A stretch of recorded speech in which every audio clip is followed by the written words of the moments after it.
You should already know how to cook. You should be more feminine, not look more feminine, be more feminine. You're not doing the work, yet you can't figure out why you're not getting married or why you don't have a bunch of kids. It's because, no, you're not attractive to men. Not the men you want. You're not attractive.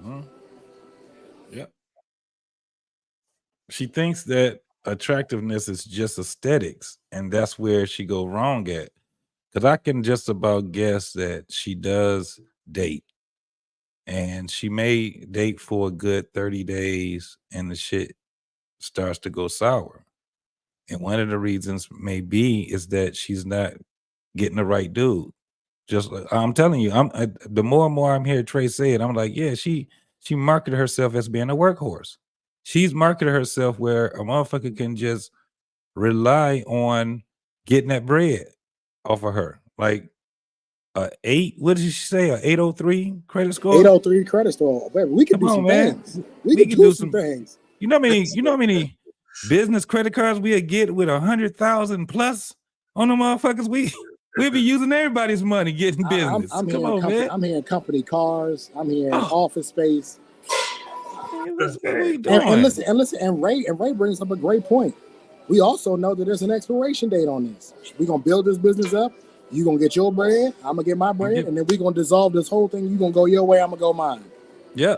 And if he's smart, he would not have any children with her. Oh no. You don't get her pregnant. You do not get her pregnant. That's a no.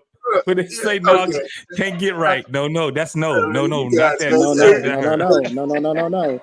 Hey, Trey Ferg, you look like you chopping at the bit, man. What you got to say, brother? Everything they saying ain't none of that shit gonna happen to her. He ain't gonna be Trey. You gonna be working for her.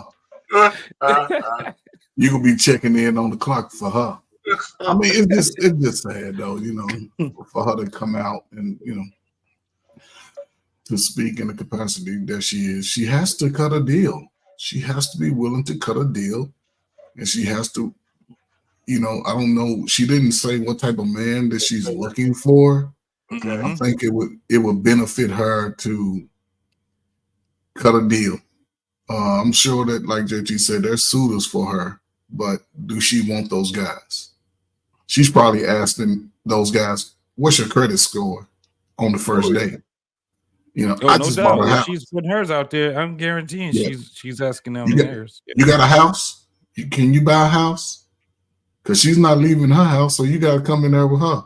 She ain't leaving that new house she just bought, great clothes on. Right. That ain't happening. She gonna be in there. And she just closed on it too.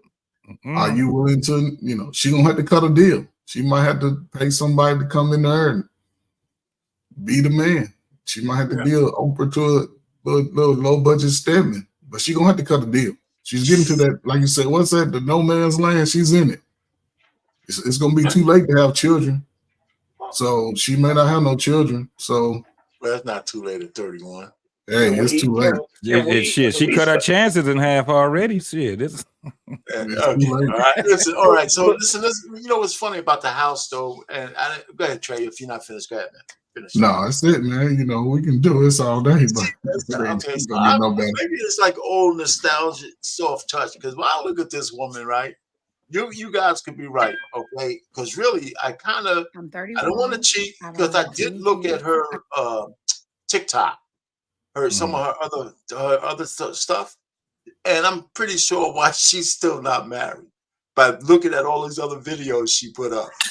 I even have some other questions, but still, that's why I was trying to just isolate it about her asking and her being sincere about trying to find an answer. And even though everything you guys say is legitimate, the thing about her being hard, well, that's American women anyway, right? Most of them are hard. I mean, you'd be hard pressed to find a woman in their feminine. The American women, black or white, they make femininity look hard. Mm-hmm. I mean, they just do. I mean, even if they're agreeable and all that kind of stuff, they all know how to creep their necks and shit. So this is her right here. That's her right there. So if you listen to, we don't have to play them, but she's got a couple of things. The other thing that I thought about her in the beginning, I questioned that maybe she might actually play for the other side a little bit, So I'm not so sure that she doesn't. I'll play. Yeah. In her video, she said that she had them yams. I ain't seen one picture of those yams. If you got yams, you show I'm yams. looking. Look, why you think I'm scrolling right now? Look, I ain't seen one picture of the yams, man. Well, hold on for a second. This is not. Hey, bro. So y'all, wait a minute. Are y'all really mad that she's not putting herself out there like a complete hoe just because she says she got yams? Hold up, JT. There's one picture. Go back up. There's one picture. You gotta see yams. There you go, right there. This a video right here. Got a little bit of size to her, you know. Yeah, she gonna hem you up, man, if you 5'6" and below. Oh shit! Hold on, we're gonna have to watch it. We gonna have to watch it. Turn that one on.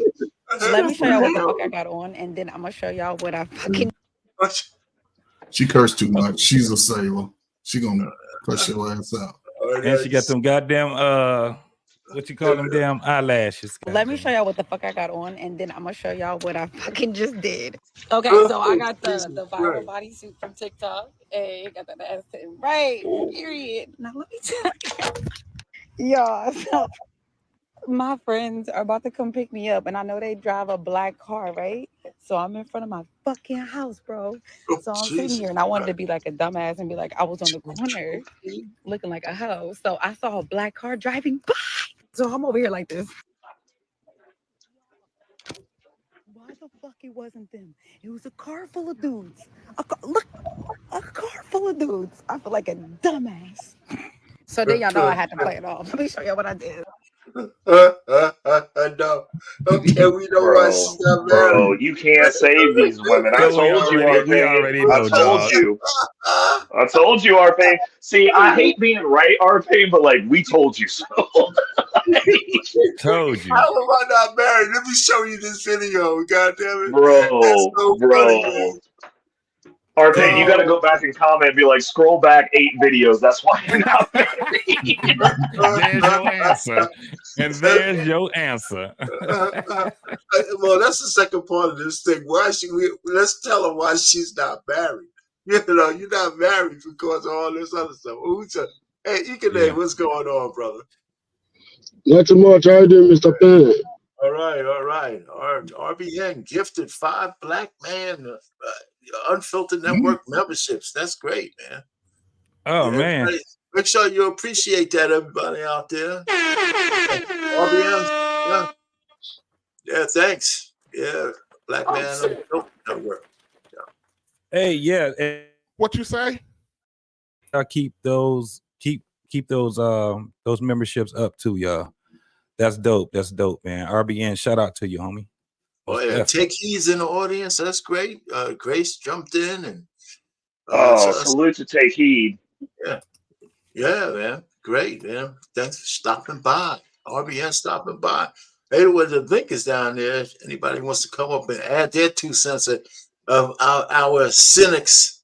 We'll give Mr. Penn. Go ahead, sir. I thought you said the girl was coming on the show. No, I didn't say the girl. I wish. I actually went back to see if I could find it, but it would have been nice. That would have been a coup if we could have got her. Okay. But if you saw the video, what's your opinion? What kind of advice would you give Ekene? Which African proverb would you be telling her about? You can't tell her nothing. Okay. You can't tell her nothing because number one, this is somebody that goes outside and seek men's attention. Men are not approaching her. She's approaching men, number one. Number two, she looks like somebody that has been way gone. And she's trying to look for a husband. The problem is the kind of husband she's looking for is not the kind of husband you're willing to give. You see?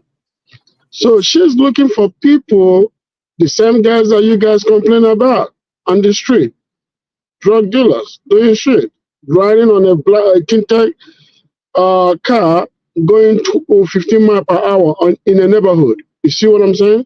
Those are the kind of guys she's looking for. She's not looking for somebody that is trying to make her a wife or trying to make sure that she's up in her game, like being straight, acting right, behaving right. all the 9 yards. She's not looking for that kind of person. So I don't have an advice for somebody like that. I can never give her an advice. Even a neck tattoo, you think she's going to lose that neck tattoo? Hell to the no. She will not lose that neck tattoo because to her, that's her attraction. All right. So okay. So just like I tell, take heed, say hello to me too as well. Just like I said to everybody, all the stuff that you guys are saying is true. That's why I knew I had to try to start this whole streaming with my assumptions that she's a woman that, given her past, she's actually looking for a guy for her future. Now, if we're saying that everything she did in her 20s eliminates her from actually being able to mold and be wife material for almost anybody but a street thug, I got a little bit more hope for humanity than that. You know what I'm saying? I mean, since she's asking, right? If we were offering, yeah, but she put that out there. She might not believe it. I don't know. But I'm just saying, if we played along for a second before we just say, you know what, there's no hope for this chick, man, because she's out there. And what we've been saying on these same airwaves is that a lot of women who reach 30 or 31 are hopeless, because we know what they all did in their 20s, right? They got all kinds of trauma. They got all kinds of independence that they're talking about. And yet you hear some of them come on these airwaves asking, and some sincerely, what can I do to find me a guy to go forward with? Because if it was just any guy, they would have done it already. Right? So if they need a nudge or somebody to say the hard truth, hey, listen, you based on the way you live, the only kind of guys you attract are the guys you don't want. Right. That's the kind of guys because your appearance tells me that I'm good for a good time, but not for a long time. Right. You know? And so when a guy hits post-nut clarity with you, he just wants to leave, or he wants you to leave. So we had a whole show about women buying houses and how they use that as a badge of honor, you know, on a show last night. And one of the things is that I say, well, you know, they don't understand a few things because they can't see past what they want. Because the house you live in, is a liability, because you have to continue to invest on that to get the equity out of it. You could, and most people are house poor. You can't do anything else. So what the hell is you as a single woman want a house with 4 bedrooms in it, and you only sleeping in one, and you ain't got no man and nothing, no kids and no children? And so that's one thing. And then if you find a guy who's on his worth any grain of salt, he's not moving into your house. He's not going to do that.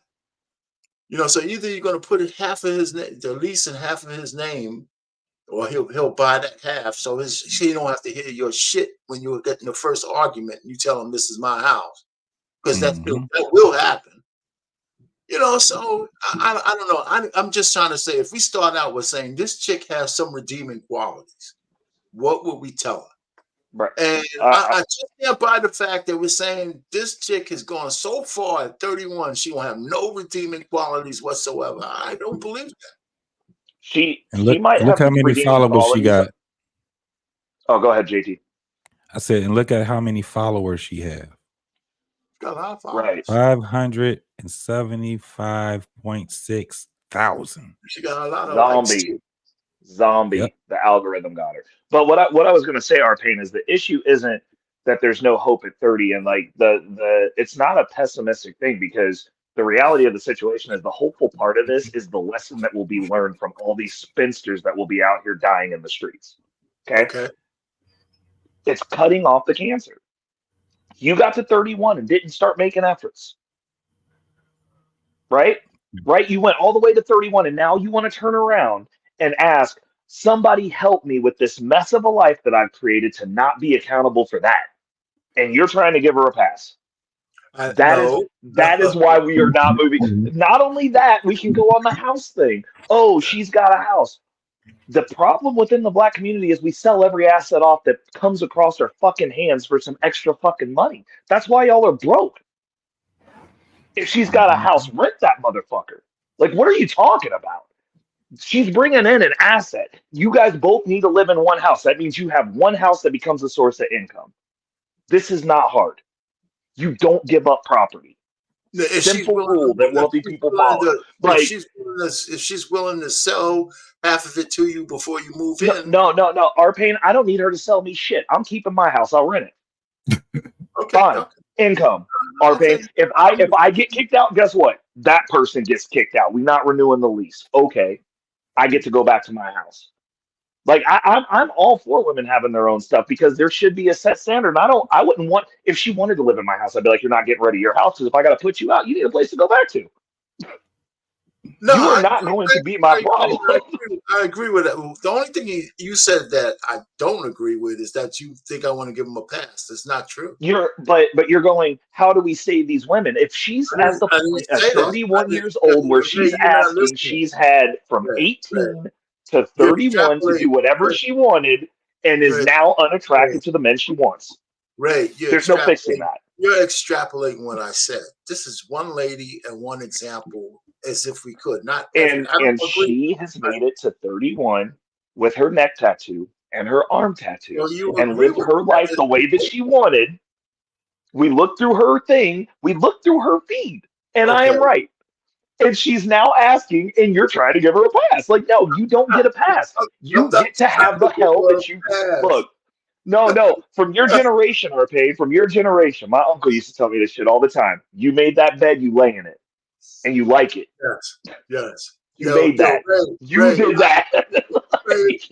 Ray, I hear you, but I'm not trying to give her a pass. I'm just trying to say, I'm not trying to give her a pass. I'm just saying, since she's asking, what will we tell her? And what you just said might be part of what she needs to hear. Well, what I would honestly tell her is I'd tell her the men that you are looking for are not attracted to you. At your age, they're most likely not going to be attracted to you. So you need to work something out. You need to work something out. I'm sorry, y'all.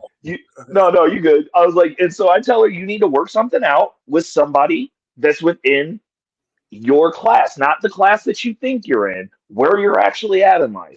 Probably not a drug dealer. I'd find somebody who does a legal job, but because we keep saying that, oh, she's shooting at the wrong targets. Like, no, if you're constantly being approached by crappy people, you're a crappy person. That's a you thing. You need to change you, and then the people that are supposed to be around you will be around you. When I went to the club this weekend, I got out here in these streets. I was active. The one ratchet black chick at the club did not approach me. You know why? Because I don't carry myself like a piece of shit. Like, it was simple as that. She looked over and was like, oh shit, he's Jack. He looks nice. And I looked at her like, who the fuck are you looking at? And she turned the fuck around and walked off. Like, it's not hard. It's really not hard, Arpain. And people know who they can fuck with and who they can't. And the reason she's getting approached by trash men that she doesn't like is because she believes that she deserves a good man. She does not carry herself in that way, and she does not put herself in the lane to be around those men. And when she does, they're not interested because they can see it all.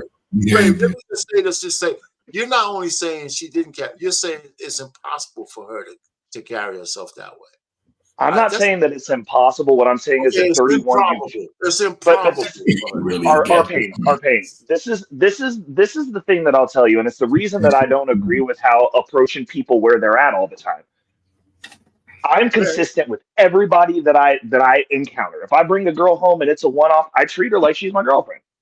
I treat all women exactly the same. I'll put you back in the street. You can't stay here, but I'm not changing the way that I navigate with anyone because of them, because I'm a fucking man. That's how men carry themselves. And I'm sorry if this ruffles feathers, but a lot of y'all, I mean, honestly, like at Bear Tax, the reason you're not as successful as you should be is because you're not consistent across the board. You go, I'm going to try here. I'm going to do this here. I'm going to approach this like this because I don't care about it. You're training yourself how you act. It's the reason a lot of men have problems in relationships because you want to approach people where they're at and you're not fucking consistent in yourself. This woman has went her whole life doing dudes how she does them. When you get the one that you want, she's going to fuck that up too because she has more experience fucking people over and acting how she acts, which is not attractive to the men she wants, than she does acting right. That's what she taught herself. So she has to unlearn decades of action. I got a question for Mr. Wayne. I got a question for you. You know Tasha K, right? Yeah. And she has over 1 million subscribers, right? And she's married. One thing that we know in this space, in YouTube space, is that any woman that has content, or maybe what do they call it? Instagram, all of them. Any woman that has content seeks attention, right? If Tasha K wasn't married, do you think she would ever get married? If she wasn't married before she started, this YouTube stuff, do you think she would ever get married? I think that if she was willing to accept the men who were pursuing her for marriage, yes, any woman can get married to anybody. They don't want to get married to anybody. The women that are married, they're married to those men for a specific reason. Right. She's a horrible wife. She's a horrible wife. I'm glad you said that because I'm heading somewhere with this. The reason why I say this is this. When a woman wants to marry, when a woman is dealing with a man, they will usually deal with people much lower than them. And I have a reason for saying this. I'm talking about women with attitude, women with character, women that seek attention. They will usually seek for men much lower than them. Because you know why? It's power to them and it's also tolerance to them. Because a man are equal, not tolerator. I agree with that 100%. So that is why you see women are very careful. If a woman deals with you and she wants to have sex with you to blow your mind off, she has to know the kind of man you are. Are you a man that is going to judge her for her actions? If you are, she will act like she's a virgin. She's never had sex before. In fact, I've seen women act like you were the first person that took their virginity, even though they've had 50 men before. But they would just act like that was the first sex that they've ever had. In fact, you just took my virginity. Oh, I'm bleeding down there. Damn. And they make you think like you're stupid. And you know right in your face that, man, this hoe is white. I'm not the first guy. But she just make you think like you're the first guy. Mm-hmm. And now you're confused.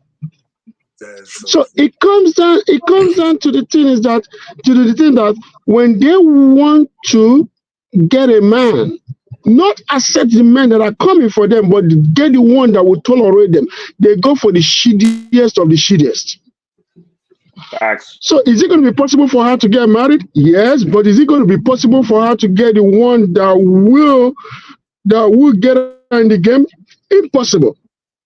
That's why the impossible comes in. I have never seen any woman that has been for the street that end up getting a man that is above her or at her level. No, I have not seen that. And another thing that I'm going to say is this, right? The reason why it's impossible for her is this. When a woman is at the age of 25, if she's been there, done that, men usually will give a woman 25 and under grace.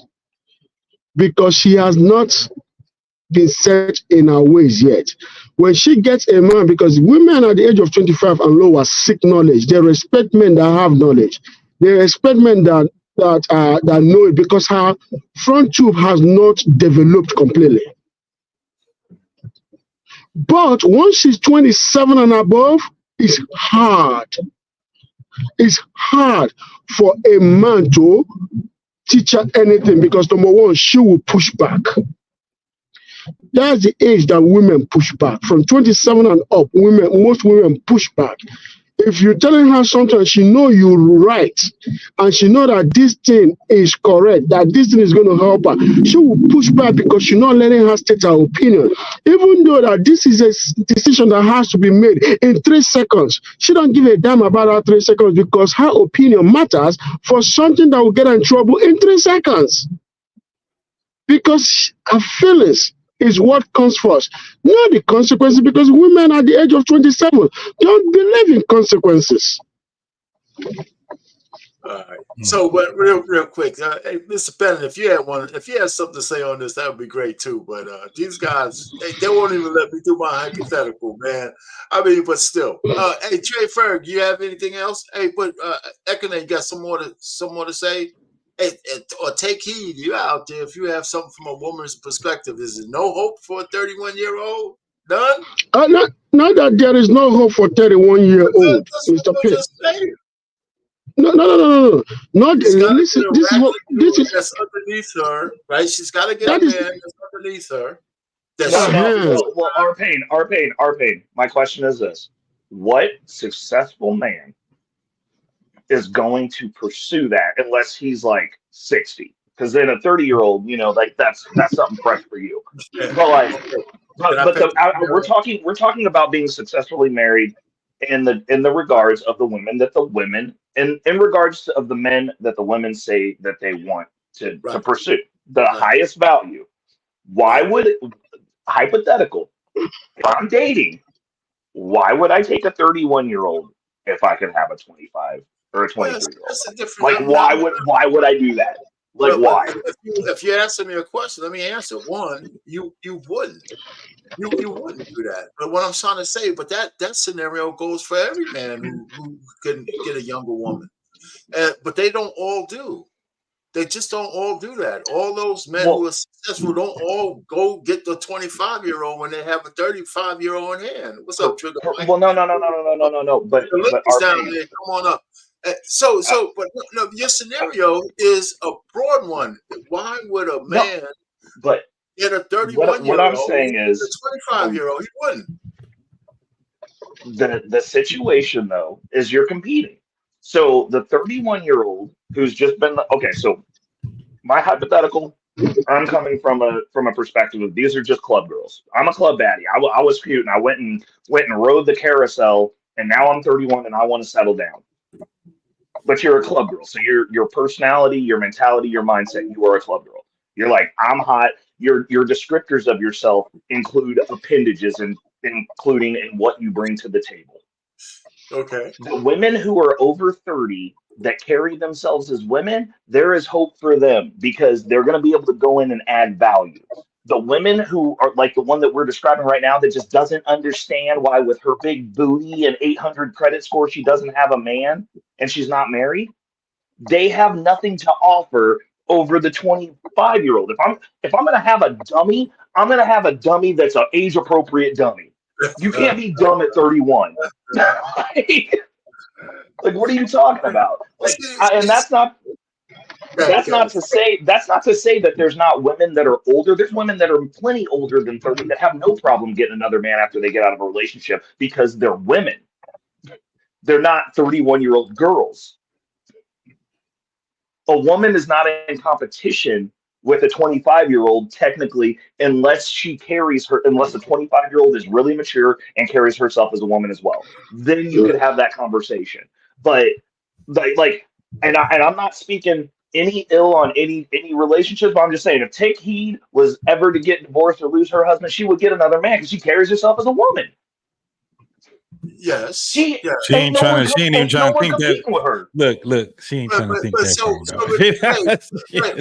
Ray, what you're telling me though, right, is that the example of a woman that we show in this particular stream is the wrong example, right? If I were to put up another 31-year-old woman who carried herself a little bit better, then you would have a different conversation, right? I would still think it would be weird. It would be weird. It would be a red flag that she's doing it on TikTok. I would be like, that's a red flag.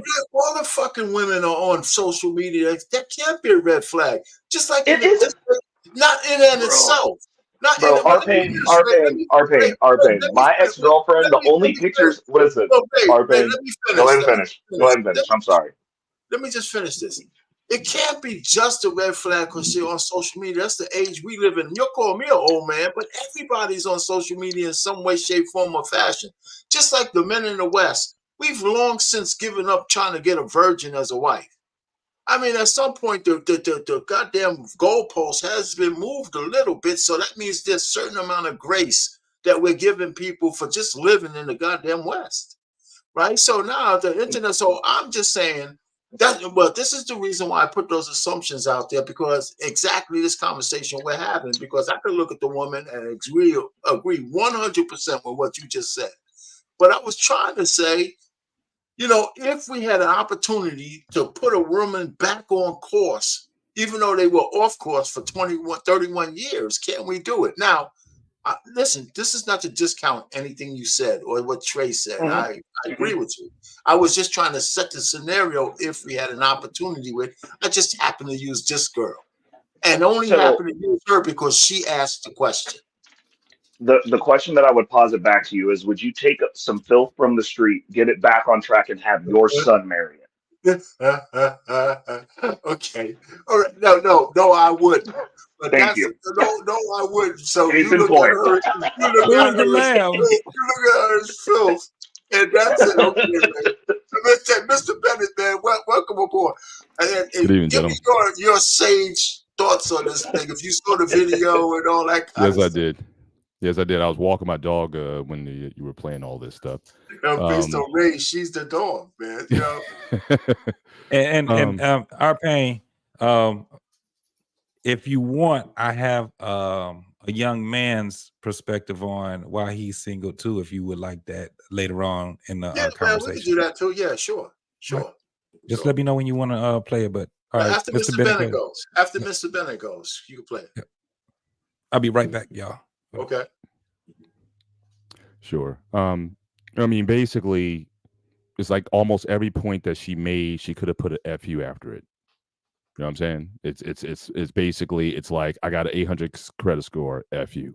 I got 2 cars, FU. You know, it's like you're talking about you want a husband, but your whole job description is how you don't need one. So, you know, so what is it? So it's like every point she had like sort of 2 middle fingers up.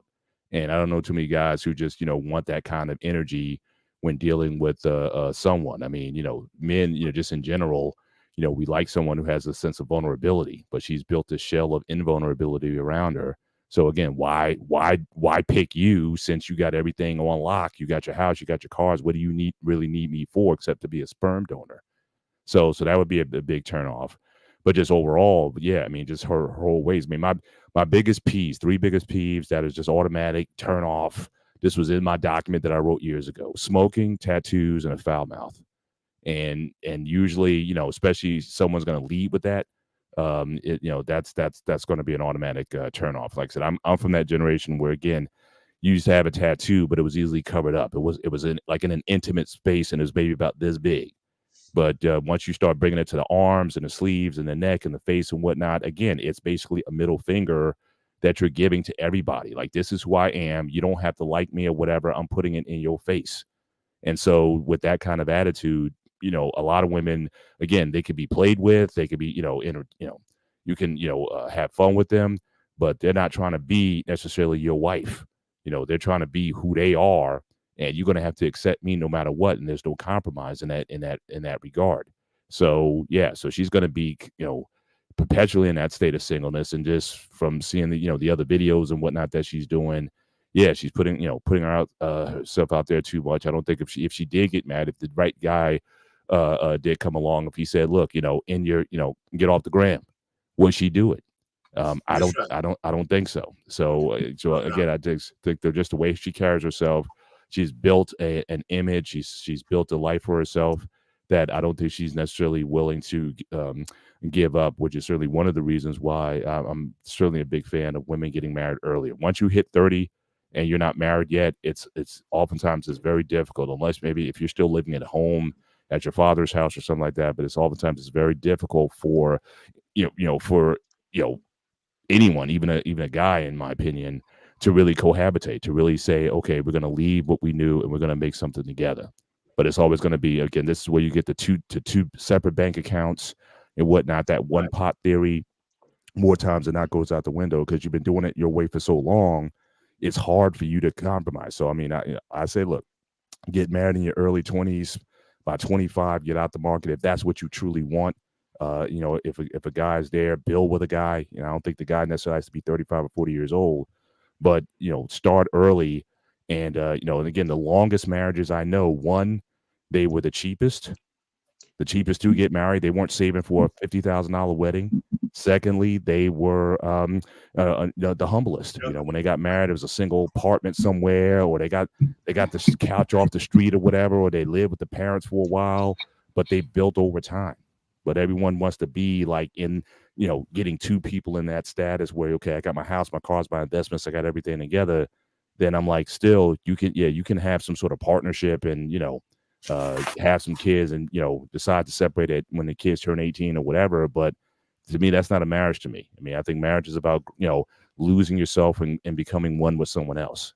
And the longer you wait to get married, the harder it is for you to become one with someone else. So that's my, that's my 2 cents on it. Good. Yeah, I mean, that's good. I mean, again, like what you said, what Ray said, it's all true.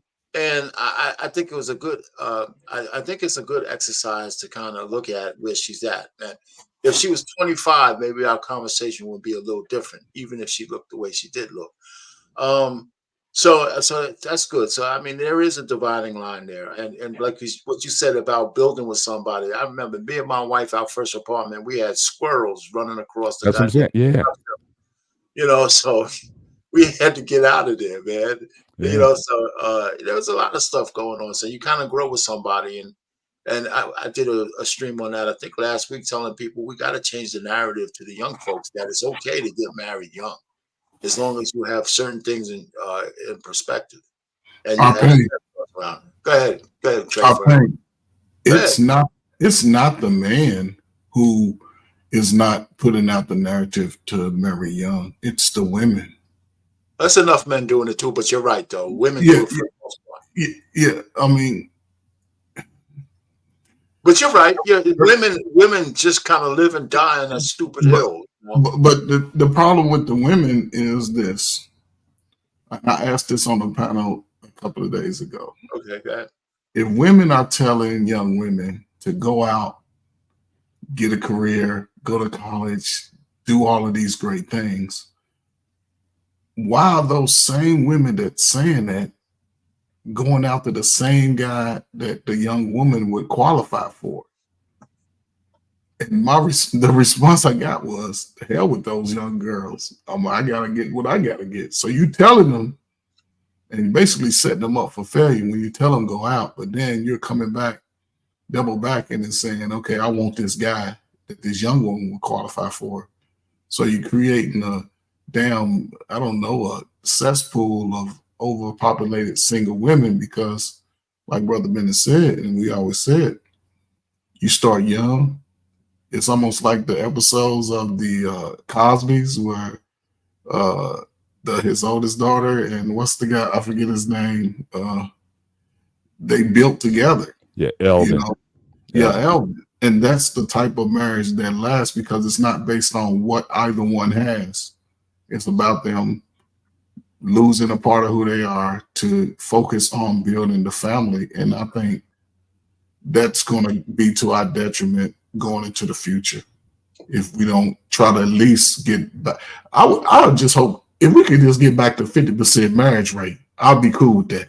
If we can get back to 50%, because right now where we're going, you know, it's just going to be a whole bunch of single people out here just screwing and having orgies and creating a whole cesspool for people who want to be married because they're going to preach to these younger folk, go out here, be single, live by yourself. And at some point, that house note will be too much for that young lady. At some point, it's going to be overwhelming once all of those things start kicking in. So, ladies, cut a deal. If you're at a point in your life where you have everything, just cut a deal. A guy will be glad to come in and help you, but you got to cut a deal. But the trend is actually going in the reverse. People are seeing these bad outcomes. They're seeing their mothers, the angry aunties, having bad outcomes, having bad lives, having to work hard, having to do everything themselves and hating every second of it while sitting simultaneously on social media talking about how they're the boss bitch. They're seeing it. They're literally seeing it. Like, I mean, they've seen a shift, and it's not necessarily so much the women, but it's within the men, and it's across culture. Mm-hmm. Men are becoming way more conservative because of the terrible outcomes that they're seeing. They're becoming even more repulsed by the liberation that they're having to sit and watch. They're disgusted by it. So the result of that will be those women are going to have continual bad outcomes, and eventually the women will come back in the line because they're just going to be out there by themselves. Got it. Yeah, right, I was Mr. Payne. Go ahead. No, go ahead. You can go ahead. Okay, Mr. Payne. Yesterday, when you were listening to my channel, let me refresh your memory. This is what I said. I said that parents, this is not just women or aunties that are advising them. Parents at 80% spend 12 years to 16 years putting these girls through school until the very day they get their degree is 16 years. Am I correct? But why is it that these girls are not put through 3, 4, 5 years of domestic activity and also how to be a wife? Why are they? We spend money to educate people that we've been told that are less educated, and now they're almost the most educated, right? Depending on which degree they're getting. But guess what they gave up for what they're getting? And what they gave up is what guaranteed their legacy. But what they are getting is what made them jobless when they turn 52 or 55. So I had somebody telling me the other day that men are the ones putting women in this situation at a different show. She said that men are the ones putting women in this situation. I said to her, no, that women are choosing it because women are object of social creature. They love socialite. So I said to her, we are advising women to be mindful of these men. And she would not budge. And even though I told her many times that we are advising women to be mindful of these men, because one thing you have to look into is this. When a man turns 27, he becomes more conservative in nature. His party ways slow down. Any woman that he deals with, he wants to marry. In fact, some of us started at the age of 25. Some of us started at the age of 22. I started looking for a wife as early as when I was 22. I didn't get married until I met my current wife, and we went together for 9 years, which I'm still mad at myself for staying that long, or 8 years. I'm still mad at myself for staying that long. But guess what? I made up my mind to get married at the age of 22. Most men want to marry early. Most men want to start family early. But the problem we have is that the opposite species doesn't want to do that. She want to go out there and have fun. Because if, like I tell somebody recently, I said to them, the reason why girls marry in their 30s is not because of men. It's not. It has nothing to do with men. It's the fact that they want to go out there and rock their life. Because I know girls that almost got married to. Every single one of them want to go out first and enjoy life. They want to go out there in the club. They want to go have fun. So it has nothing to do with men at all. Men have always wanted to be married. Men have always wanted to transfer to have a legacy to transfer their wealth to. Women choose not to. But guess what they would do? A woman once told me that yes, that the decision she didn't make was my fault. I was like, huh? She said, because I'm the man. I'm like, you must be out of your goddamn mind. Yeah, well, you got it. JT, you got that video cranked? What do you want to show us? Whatever. Hey, I hear you though, Ekene. You're right, man. I mean, the narrative has to change in a lot of different ways, man, and that's one of them. And I agree with you. Men tend to want to get married earlier. Ladies talk about having fun. They blame it on men, but they don't blame it on men for the reason why you say. They blame it on all the dicks they took that the guy didn't stay. That's what they're blaming on, the trauma that they built up. Anyway, go ahead. Go ahead. Play that. I'm single. I ain't dating nobody. And why are you single? Because my past relationship just fucked me up. Every time I talk to this person, it just wasn't enough. Everything I did wasn't enough. And I used to ask myself, I used to ask God, like, why is it so hard to please somebody? I'm single. I ain't dating nobody. And why are you single? Because my past relationship just fucked me up. Every time I talk to this person, it just wasn't enough. Everything I did wasn't enough. And I used to ask myself, I used to ask God, like, why is it so hard to please somebody? All right, JT, you go ahead and start out. What do you get out of this? Man. Well, as you can see, this is a young man, right? And I guarantee he's looking at women the same way that the women are looking at men. They're looking at the aesthetics of that person. They're not actually cognizant of what it is that they look for in a person.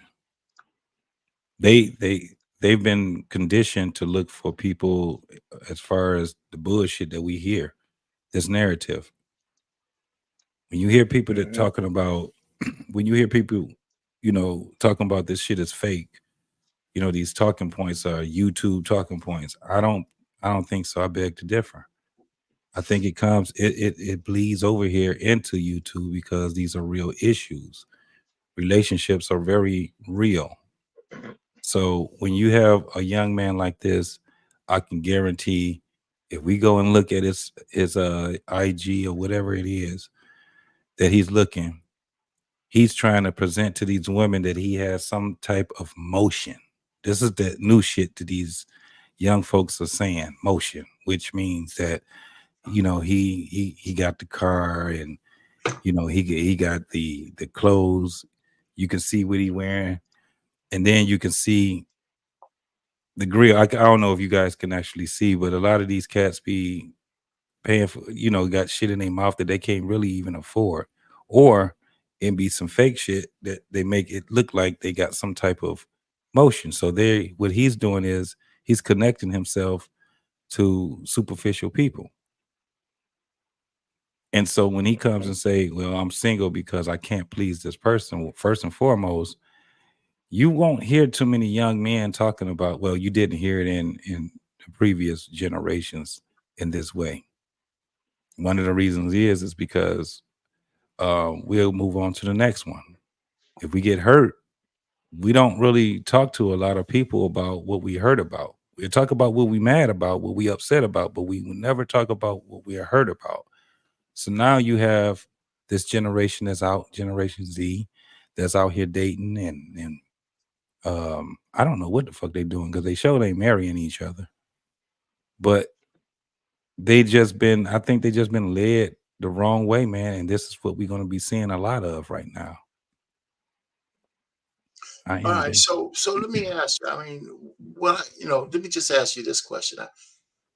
I don't know how many relationships you had that turned sour, but it's kind of distressing to hear a guy talking about, I don't want to date no more because one chick broke his heart or just didn't listen to him. That's just really defeatist. I've never heard of this shit.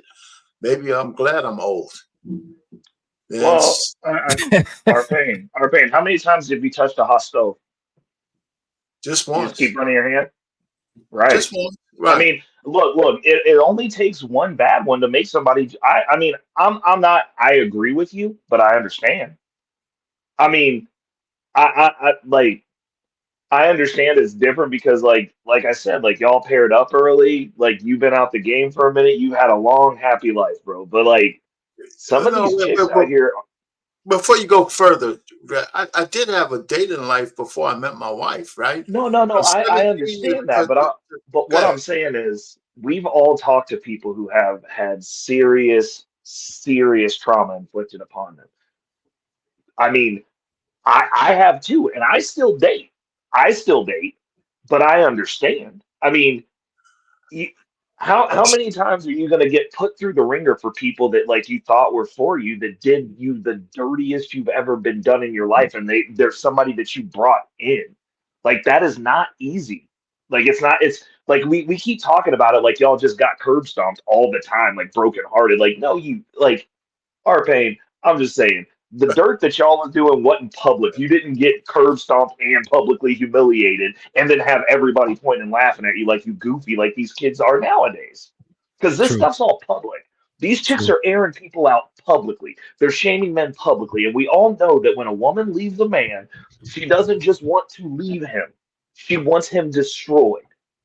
And they have the means with which to do it from a psychological perspective if you're not really on your square and mentally there to deal with the aftermath. Because now it's not a matter of me and Susie broke up and I'm just not going to answer the phone when she calls, and she's got to call my landline, and if I'm not home, then I ain't got to worry about talking to this bitch. Like, she's posting about you on Facebook, on Instagram, on Snapchat. Everybody in the city knows who you are. These chicks have back channels where they just talk shit and shit on dudes. So like, if you bag more than 5 chicks in the city that you're in, you on this list. Like, I mean, I hook up with chicks now that are like, yeah, like, this is what so and so said about you in the back channel. Because I've been around, bro. Like, I know what these chicks are doing. And it's and that's the stuff that's not public. It's just amongst them to give you a bad name amongst women. So there's that piece of it as well. And these are chicks that will see you in public that you do right by, that will still talk shit about you. And I mean, like I said, this is a personal deal for me because I carry myself consistently. But like, I help out all my exes if they need it. I'll never go back out with them. But I'm like, yo, if you need something, you need financial advice on like what to do with some inheritance money, bet I got you. You need help getting onboarded into crypto, bet I got you. And they're people. These are some of these women. Literally, I will be out with a chick that I'm dating, and they'll catch them in the bathroom and be like, "Oh, you got to watch out for him. He's an asshole." And I'm like, "Bitch, I helped you move 15 grand. Like, what are you talking about? What are you talking about?" Because if they leave, they want you destroyed. There's nothing more painful to a woman than to see a man that she previously had and rejected better. I agree with that part. Yes, I do. And so when these breakups happen, they can get nasty. These divorces are getting nasty. Oh yeah. Like, women are abusing children to get at men who are divorcing them while still trying to take resources from them and doing the kids that they made together wrong. There's a reason that people feel this way, and I'm not saying that it's right. But to sit there and just throw it under the rug because you've been married for 20 years in a time where you didn't have to deal with any of the after effects that modern people in dating have to deal with. You were not publicly shamed. You were publicly shamed to the 5 people that bitch had access to at the time, not the world. So all right, so listen, I didn't completely dismiss the guy. I mean, he seems kind of real young to me, man, for being back chatted the way you said. But I mean, understand that's what's going on. They're soft.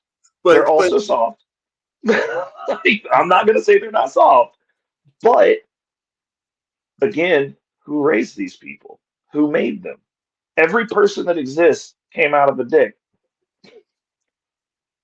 and a vagina. So who's raising them? Is it a single mother situation where he got raised because he was soft? Why isn't the dad there?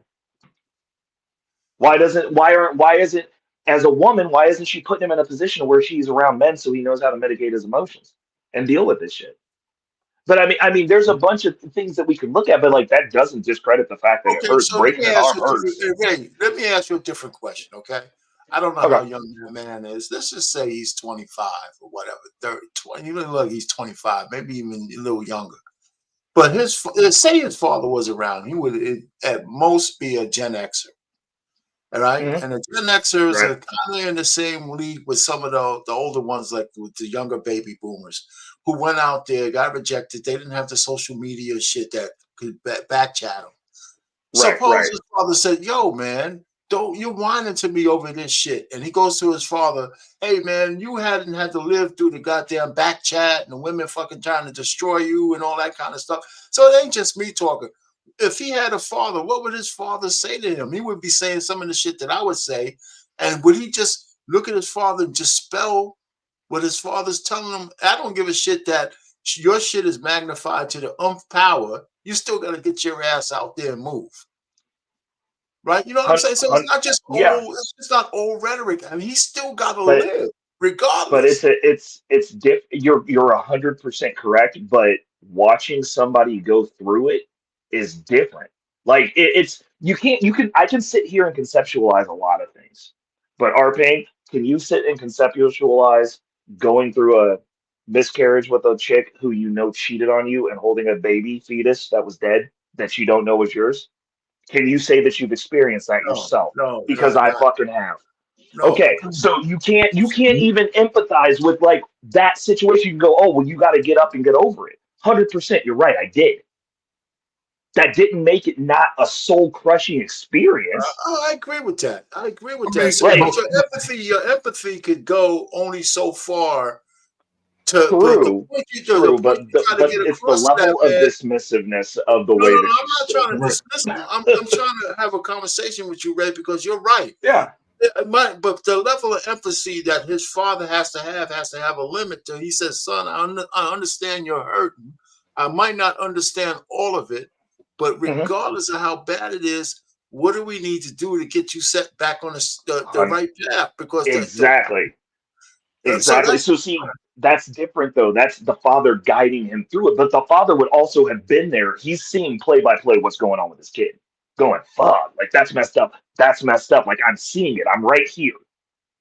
It's just like that strikes a nerve with me when we're pontificating about a person's situation when somebody says something like that, and like you can hear the hurt in his voice. And we're sitting here looking from the outside. We don't have an emotional connection to this man. Yeah, but like, that's why he didn't divulge the details. He didn't divulge the scenario. He also didn't divulge the details of what he went through. That's why I set the scenario differently, as if I was a relative of his, because I know where you were going with that, but that's not where I was coming from. I'm saying you still got to tell this guy something. So if I had to be his father to do it, okay, make me his father then.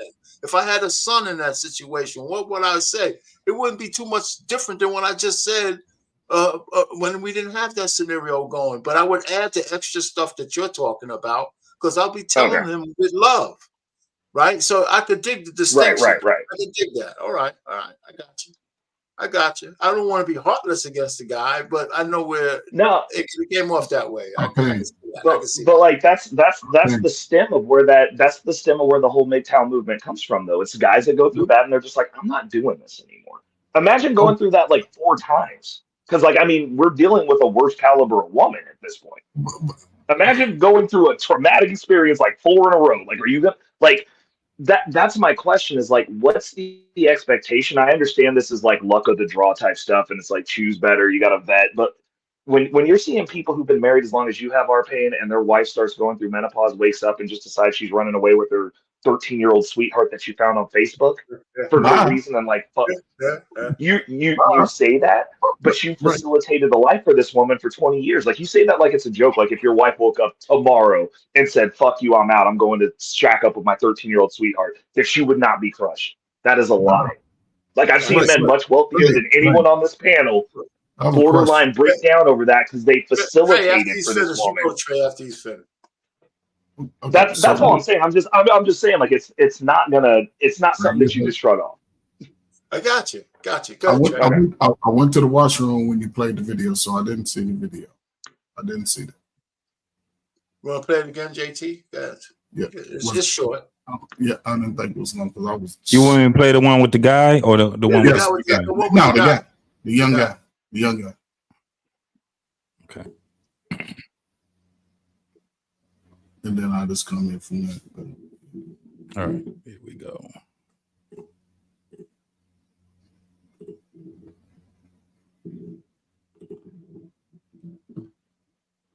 I'm single. I ain't dating nobody. And why are you single? Because my past relationship just fucked me up. Every time I talk to this person, it just wasn't enough. Everything I did wasn't enough. And I used to ask myself, Like I used to ask myself, I used to ask God, like, why is it so hard to please somebody? I'm saying that's it. Yeah, that's it. Go ahead, Trey. You got something to say about that? Listen. This is as Ray speak, it's a real big disconnect from men of my time and Gen X's from today, because when you're a teenager in that time, you probably get turned down 5 times within a week. Every girl you probably get turned down, but it wasn't the end all be all, and we wasn't leading with money or anything like that. We was just trying to put her, if we can talk to her and we can hang out with her and just do something, buy a little something, if that was the case, a little meal. It wasn't too many fancy restaurants around. Your ass was going to Applebee's, Olive Garden, Chili's or somewhere, and was that Red Lobster was the hit. All the females still eat them damn biscuits. At least they look like they eating biscuits. But just based off this young man, listen, man, when I say he was about 19, 20, no more than 21. Man, I don't know. You got to take rejection with a grain of salt. That's almost like your building blocks. You ain't ready to be a man yet. She probably ain't ready to be a woman yet.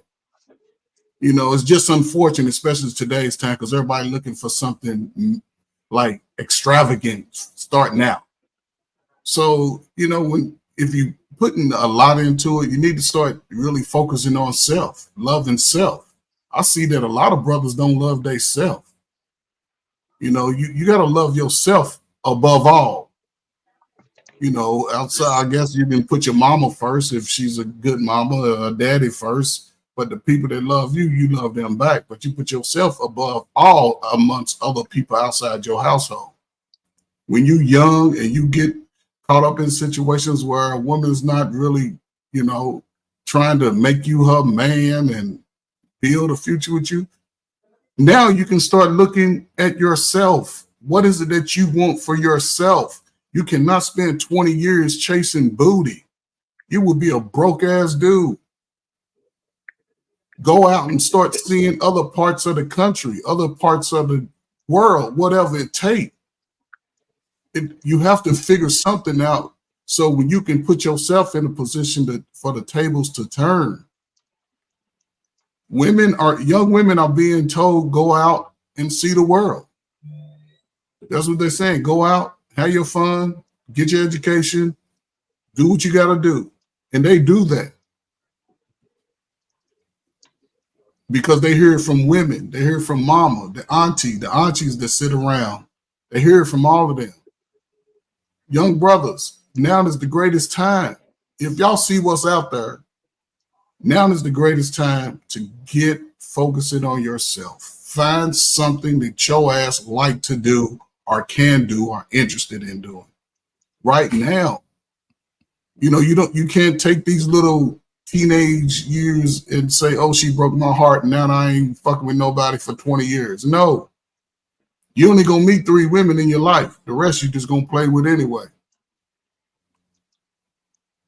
And you have to really be serious about what you're looking for. If you don't know, ask somebody, what are some things I can look for in a woman? Even if your list is 20, at least you have something that you're looking for. And you go through your list and see what can be thrown out, what can you negotiate with, or what you sticking to. Because most of these women, y'all raised by the same mamas. So what's the difference? How do y'all expect somebody to have something that you ain't got and you don't know how to get it either? But you won't listen to the elders because they can tell you how to get it. They can't tell you how to live it, but they can tell you how to get it. You got to live it yourself. And if you stay focused on chasing Why girls, would I settle for less when I can have exactly what the fuck I want? Why would I settle for? That's true. You can have all the shoes you want, all the wigs you want. You can get all that, but you ain't gonna get the man you want. And only women that talk like that are women when they start getting in their 30s. Women are easy. Teenage years, they'll do whatever. 20s, they'll do whatever. 30, I'm looking for a husband. Why ain't I married? 40, they're like, fuck you niggas. That's what they do. When they get 37, fuck you niggas. That's what they saying it. They saying it. Hey, So hey, Trey, at I'm least just you ain't saying, getting man. the old man spanking like I got from fucking Ray, man. Hey man, I'll take an old man spanking. I'm an old man. But no. Spanking. I got the old man spanking and shit. Yo, but hey listen, man, you those some good R-Pain, words there, brother. That's some good words, man. look at how he approached it though, R-Pain. He came in with understanding and a little hint of empathy. That's all it takes. That was after the old man spanking and shit, so he knew better. Well, That's hey, bro. But When my I last start thing. letting loose, it gets reckless around here. You know what it is. Here's the last thing I want to say. If you're a young man and young woman, get your ass off YouTube. Go out and live the damn world. Go meet each other and start talking to each other. Stop listening. And listen. I don't know people's background or what. Stop listening to that 35-year-old who done had his heart broke or had her heart broke. That ain't doing shit. That's mad at the world. Stop listening to them. They'll take your ass for 30 years. That ain't no good niggas, ain't no good women. No, you got to go live life, man. At least if a woman treating you bad, go work out. You should be strong in a motherfucker. If a woman turning you down every day, your testosterone should be through the roof. You should be trying to work on your career or something, because guess what? At 35 and 40, we all fucking age out. And I ain't talking about with the women. I'm talking about in the workforce. Your ass ain't did shit in all that time. Guess where you going to be working at? Lifting ass boxes at Amazon, Walmart. That's what the hell you going to be doing, unload them damn semi-trucks with a bad back. So right now, man, it's the greatest time for a brother and a sister, if you really think about it. Hey, brothers, is this true? Let me address Anissa? this. Let me address this issue, because when I see people make that type of statement, I don't think want most men these under ladies- 25 is ready for marriage. That's what you're talking about, David? Yeah, but let me he's address reading it. it. Since a lot of them want to mention this statement among the Black community, have you been paying attention to the other ethnic group and what age they're getting married and what age they're building a family, and by the time they reach their 30, their wealth is 2 or 5 times more than yours? Have you ever paid attention to that? This is why I say what I said. The Black community will remain at the bottom with that type of mindset, and will stay there forever. Period. I'm in Brooklyn, New York. There are 3 to 4 dudes at the corner that I go get my food from that already got married already under the age of 25, and they're building their wealth up already. And they're not Black, mind you, they're Middle Eastern.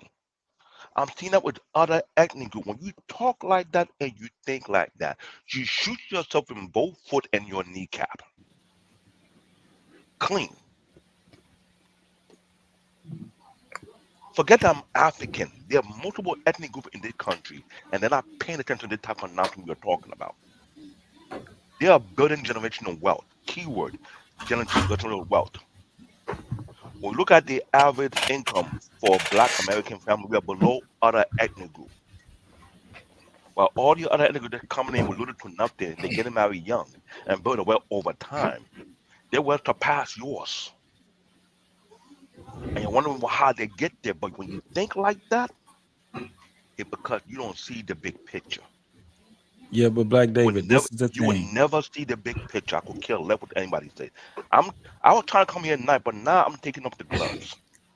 And you're wondering why we have a nation of baby mamas within the Black communities. But stay right there, Black David. This is the question though. Is her observation wrong? Yeah, he just said it though. Yeah, he said it's wrong. Her observation, but this is what I'm saying. Listen. And I'm pretty sure that she's speaking in the Black community. What she said, do you guys really think that is wrong? Do you think that we have more people under 25 that are ready for marriage? Nope. No, I wouldn't say. No, I wouldn't say. I wouldn't say that at all. I think the stat is.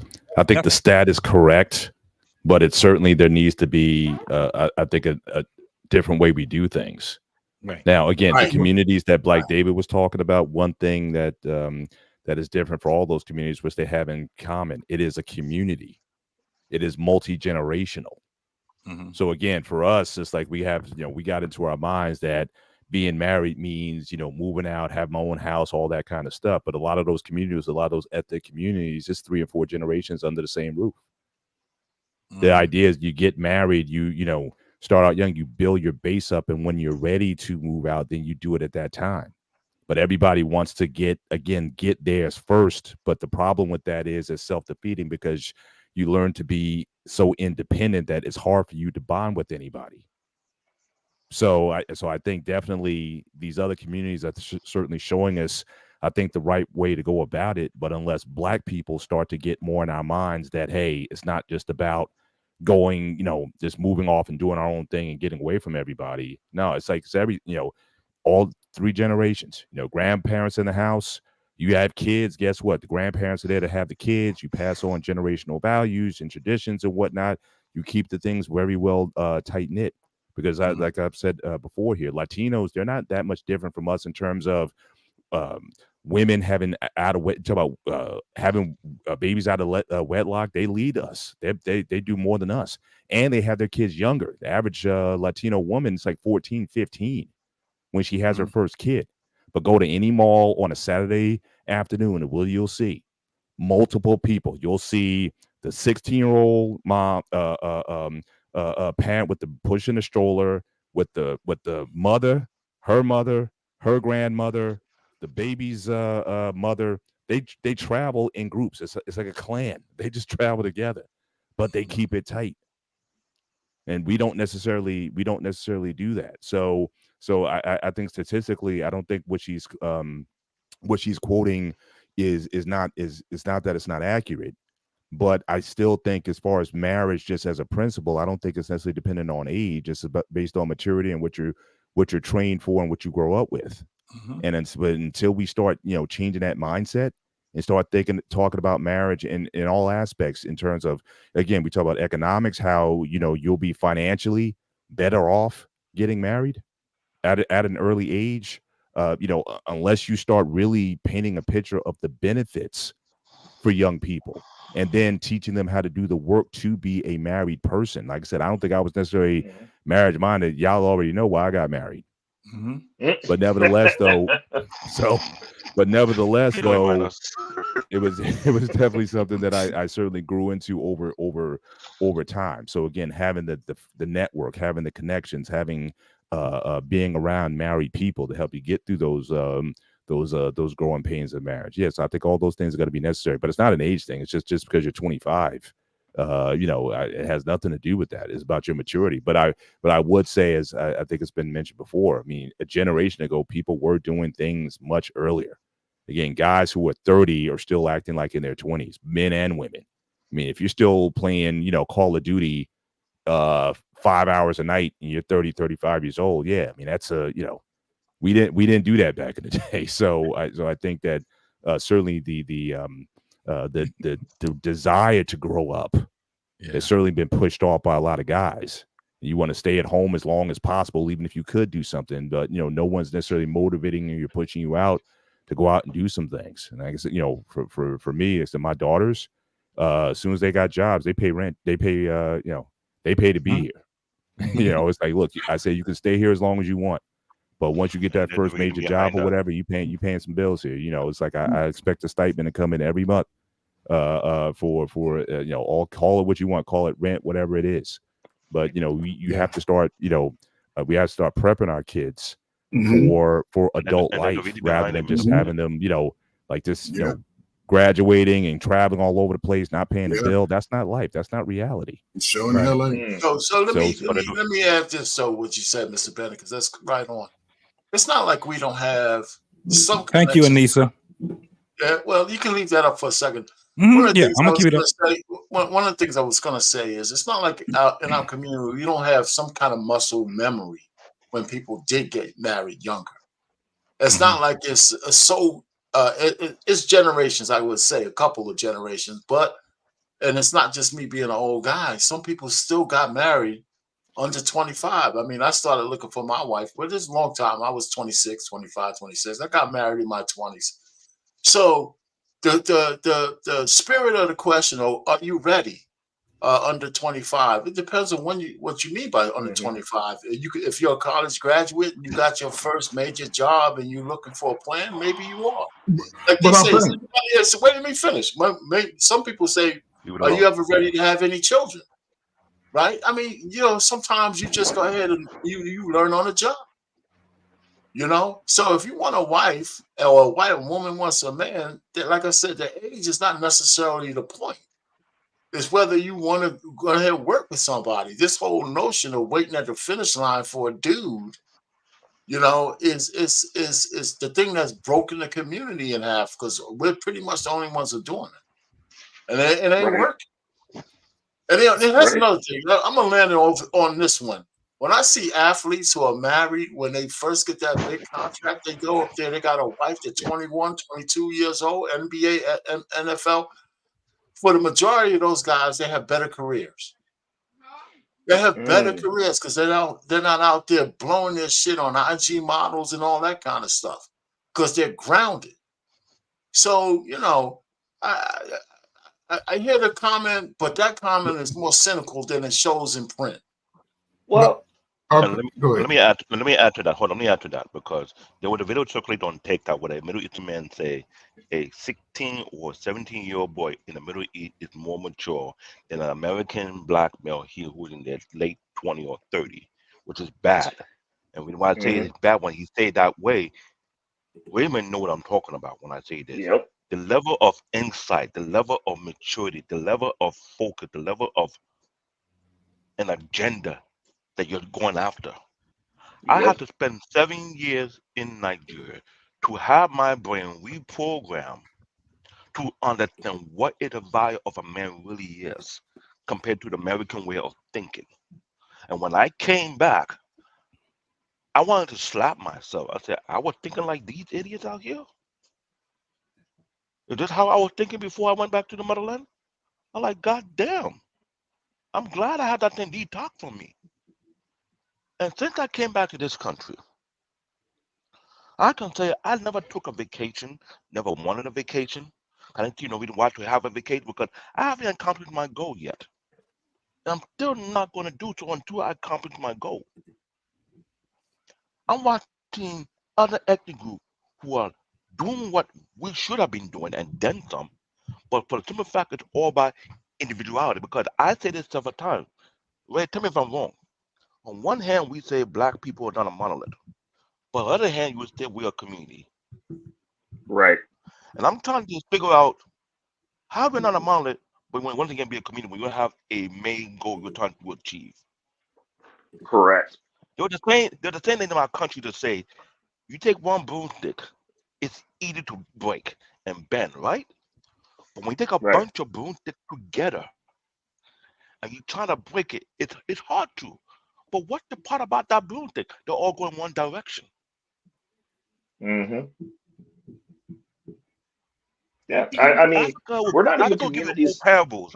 I will give you old proverbs to make you think, so you can get yourself grounded. Being in this country long enough, I think I was in the twilight zone for too long. I had to slap myself a couple of times every now and then, because we went from the I want a ghetto gentleman era, which I call that was the biggest bullshit ever heard of my life, to, or I got the magic stick, or I'm gonna be a city girl, you're gonna be I'm like, how many idiotic ideologies are you gonna push out there to the point whereby you're gonna realize you're full of shit? We still ain't there yet, David. We still ain't there. And that's the reason. That's the reason I say I'm trying not to be like Ray right now, but I feel like wrecking things. Don't do it. It's not a waste. Don't waste your energy. Go ahead, Ray. You have something to say? Go ahead, Ray. No. I was gonna say. I was like, that's the reason I don't. Go ahead. Jordan Mike at 25. Did not Jordan Mike 25? Did he not get married not too long ago? Yep. So what is that bullshit all about then? Well,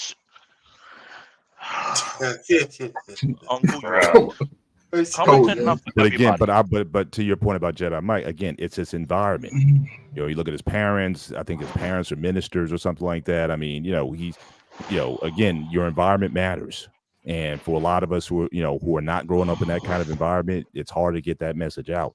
So, so again, I think the stats again are not wrong, but I think it's going to, certainly require a mindset in certain people, and to again be in environments where that, you can see that being possible for a lot of these folks, being raised by single parents or just in dysfunction. It's hard to see, because I was like, I kind of grew up in that kind of environment also. I did not want to get married for a long period of time until I got around some folks who I saw how marriage could work.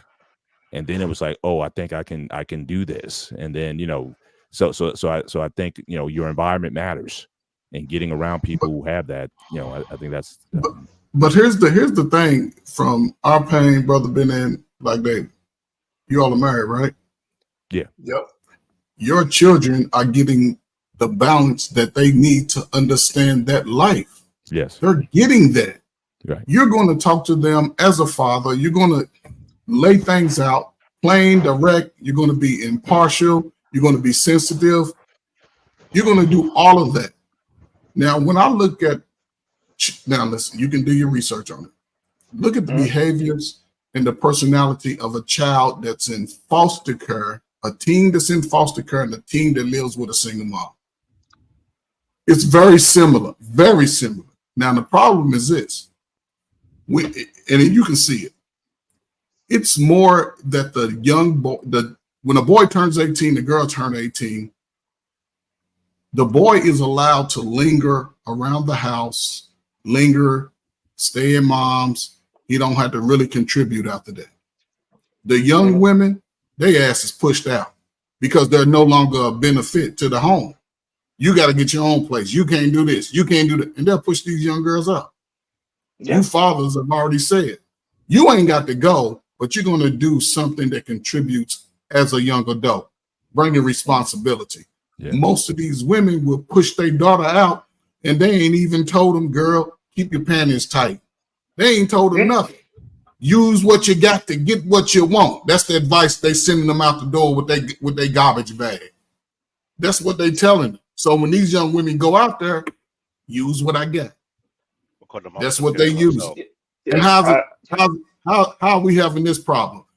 Every other culture, white girls are going to college getting married. Why come we can't get married at 25? What the hell? Something ain't right. But we can't blame slavery. We can't say, oh, it was the slavers down. We was trying to just hook up whichever way we could. You sing on 16, let's get married. But no. The issue, Trey, though, this makes no sense. David, let me get this. The issue, Trey, is that you guys keep trying to make it sound like Black people we don't have a culture. We all didn't come from the same tribe. That's issue number one. You took a bunch of people and went based on the level of melanin that you have, y'all are a team. Africa don't function that way. So there's no Black Landia to go to. That's the first problem. Second problem is we're not a culture within our own fucking homes. That's why we're broke. That's why y'all spend every dime you have. I personally, as a single person who, I do want to get married and have a family at some point, but like as a single person, I have more than, my net worth is higher than most Black families. Two of you together don't even add up to one of me most of the time. And that's not me flexing because I don't make over six figures. I just know how fucking money works. And I'm not stupid. Like this is not like nothing that like I said, we do the bare minimum and think that it's something to be celebrated. We can't work together. We don't work together as family units. You can't even talk about a community if your family's not running right. We're not consistent within the family. Right. Like, and it's to the tune that like literally this year, my cousins, I'm starting with my cousin's kid that just had his baby. I'm setting up an account for them. I'm actually standing on the shit that I say. I will steer the direction of the family that I want to see in existence, whether I procreate or not. Well, Ray, can I just ask? I mean, I hear you guys in terms of what you want. Is that truly what you want? Is that because you're a very intentional person, and that's one thing I can certainly say about you. You're very intentional, but do you truly want to be married and have a family? Because you said that, and then immediately said whether I have a family or not. But I don't think you operate that way. Yeah, I mean, obviously we're put here to reproduce. Like, I would like my genes to pass forward, but I mean, out of the pool of people, like if I find the right person, absolutely, 100%, that would be great because it would make things easier. But the difference being is my loyalty is to the family. Unfortunately, I do not have the family in regards of the way that they're navigating. Like my family's great, but they're financially illiterate. They're never gonna. We have people who can make money. We do not have people that can build wealth. So somebody has to start because they don't know. And I'm not mad at them for not knowing. Understood. Yeah, Understood. but I'm talking about you. I'm talking about Raymond Brown. yeah, What Raymond Brown wants, the timetable that you wanted in. Obviously, you're an entrepreneur. You know, you're into the investing and all that. But again, when does Mr. Brown want to settle down and have a family? Because well, I mean, a what do guy you like mean by you settle can't down? operate. You cannot operate in the way that you're operating, saying if it comes. That doesn't happen in finance. That doesn't happen in business. Doesn't happen in anything. And I Right, don't think it right, necessarily functions here. So for you, what is your right. 5-year plan? What is, is there a 5-year plan to get, if you got to go outside the country or whatever, however you want to do it?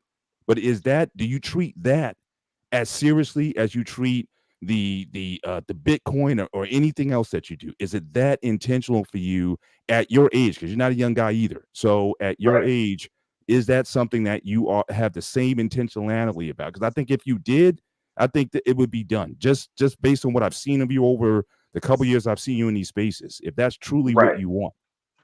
So it is my intention 100% focus there in the same fashion that it is everything else. Like, no, because I have things that I have to set right here. Like Right. my situation has to be right. My family has to be set right. My loyalty is to the family. We got plenty of kids. I just need some of them to not be fucking stupid.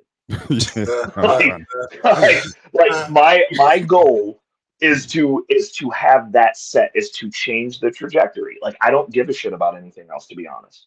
Like I really don't.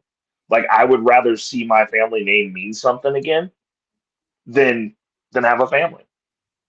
But the thing is, that's not to say that I'm not entertaining people that are seriously like trying to get attention.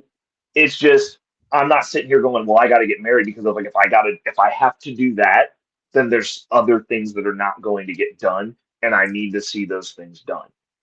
But I guess a So question for you then: what do you think you would have more control over? Trying to change the course and destiny of a family that is maybe in some ways broken, or again to start your own loins where you can kind of start from scratch?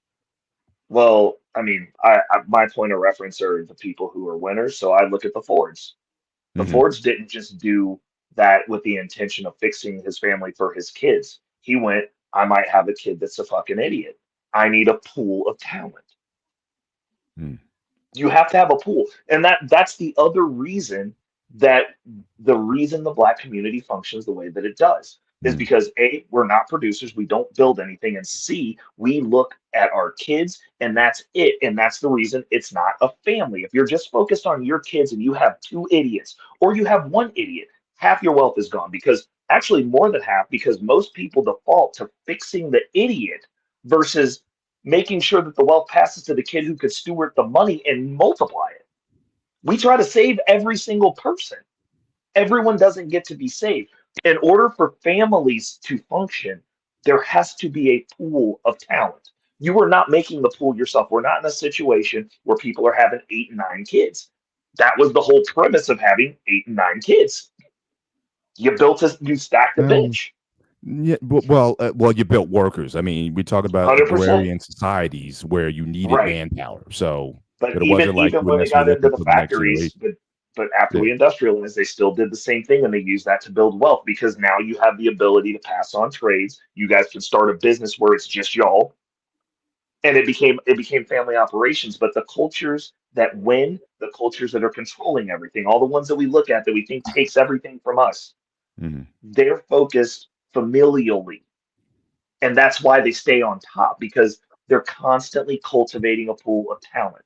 You are Mm. constantly contributing to the family, not just your kids. Your responsibility is obviously to your kids, you made them. But as a part of a family that's functioning, that's looking to attain power, you do not do that with just your kids.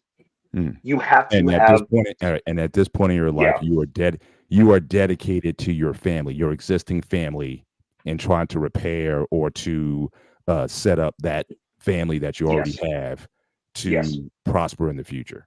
Yes. And Let you me would be add something good, to this. and you would be good if that came at the sacrifice of you having your own. Yeah, that's a good question. yes. Okay. And Well, if you're let good with that, me, I salute and I respect that. That's a good. That was a good question there, Mr. Bennett, at the end. But because I see what Ray is doing, because I'm doing the same thing in my family in terms of as best I can for financial literacy. When you Yep. build that family tree, it's not just your kids. You got to Mm-hmm. go wide and deep, right? Mm-hmm. So I notice in my family, nobody's teaching their young ones anything about money and how to handle it, Exactly. or when they get their first job, how to start to, do whatever they need to do with their 401k. What's the difference between a Roth and a regular one, and IRA, and what to do with your money. If you're staying at home, that's a different scenario than if you're out on the street paying rent. So, or all that kind of stuff. And I'm like a beacon out there trying to tell people, because I'm not a financial advisor, but I kind of know better than just throwing your money in a 1% saving account is not it. So I Yeah. understand Yeah. that. I didn't want to, but the thing about trying to sacrifice your legacy or looking at the family as part of your legacy is also understandable for me, because I keep the family tree. And for my grandmother and grandfather, just on my father's side, it's like almost 250 of us, 7 generations deep. And I've seen the changes in how people get married and don't get married, and illegitimate kids, and the whole 9 yards. And the reason why some of them are doing better than most kids on the street was because we had an older family structure in place that they leaned on. And so there's a lot of stuff there. So Hold on. Trey, you coming back up? You had something to say? I just want to address this right here, because Hey this guys, is real what quick, I've I'm been gonna bounce. mentioning. I'm gonna bounce off for the night. All right, thanks, Mr. Bennett, Hey, for coming up, man. I All-Pain, this appreciate might it. be one of your better shows, bro. And I know it went to something else, but salute for what No, you it's put cool. together tonight, man. All Appreciate right, you. thank you. No, Thank Yep. you. All right, this Mr. Bennett. this need to be addressed. You see what she posts right there? How often have this topic of that particular thing have been brought up several times over in the past few years? Yep. Look at that amount. Just pay attention to that amount. That is from the black community, the melanated community alone. Yep. What have we done with that amount of money every freaking year? I can't figure that out. That's easy. I'm thinking like this because I was shown something in Nigeria that opened my eyes huge. The reason why, beside my country alone, other countries, people from the Middle East come over here, go to the worst of the worst, sacrifice themselves, stay at a tight-knit family to build their family name. Ray is trying to reinforce his family name.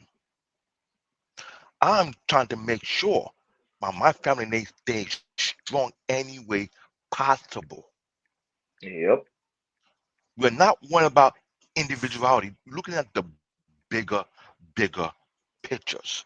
The reason why those baby mamas went after to the simp or the empty shell of a man, because if they would have dealt with a real man who's all about legacy, generational wealth, they're not going to last long with those kind of men, because they're full of shit. They like to deal with no shit man, ain't got substance man, ain't about shit man. And later on, you come across a person who had a goal, who had an agenda, who was working on something seriously that is beyond him.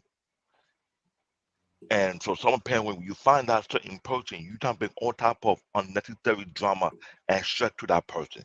If he decides to say he want to drop you like a bad habit, drop you like COVID, then you would have got a problem. You say, they ain't no good. No, it's not a problem. There's no good men. There are good men watching and learning from other men's mistakes. And they're saying, F it.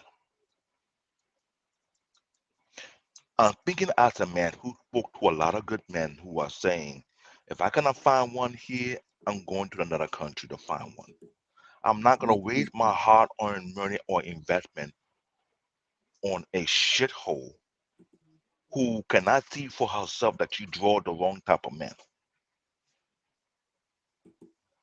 Let's keep it 100. Now, I'm not keeping it 1. I'm keeping it 1,000.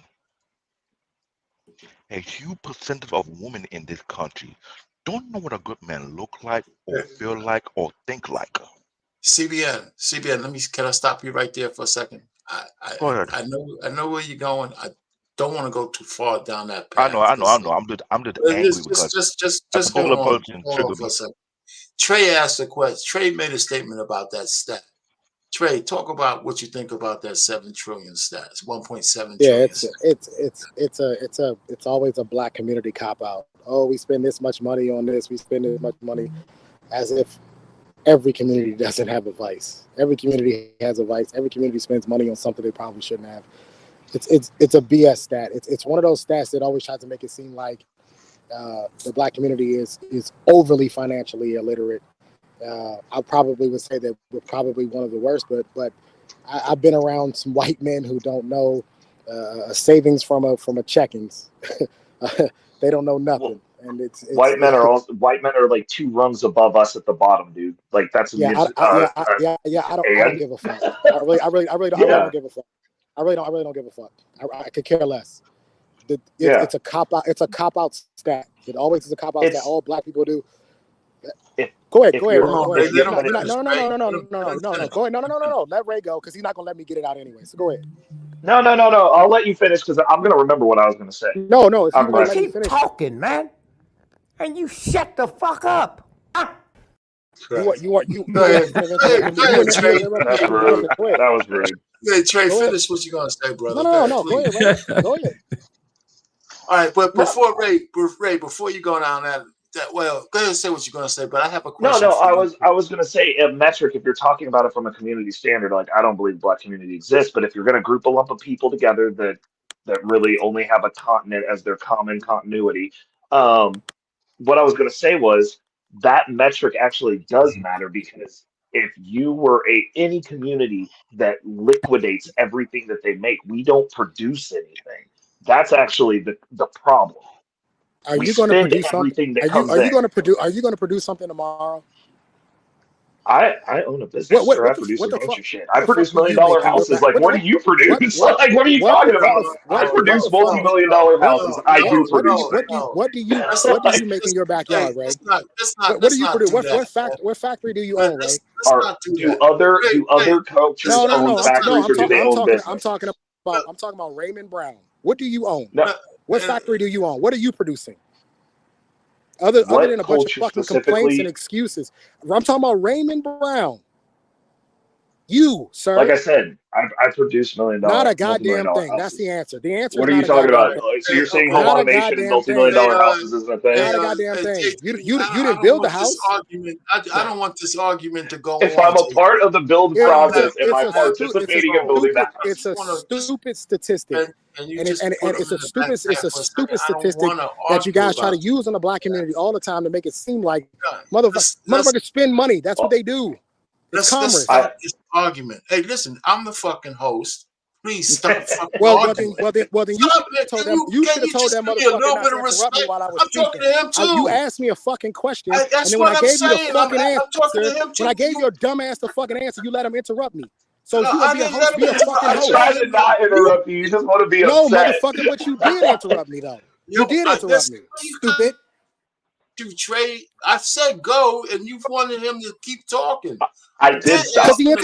And I said I was sorry. I asked him to stop talking, and can you guys just fucking don't try to stop, pull that man? bullshit ass rank. Just I'm the stop, host. Man. Motherfucker, do a better job. Me, man. You know what? I give people respect, though, Trey. Bullshit and you Ray, do. Stop Bullshit fucking you talking. do. Ray, you don't get. Are you out of your fucking mind? Are you crazy? Well, listen, if you can't do that shit for after all we talk about with each other, Trey, I'm just asking you, please. I just wanted to ask Ray a question to keep this shit going down another path.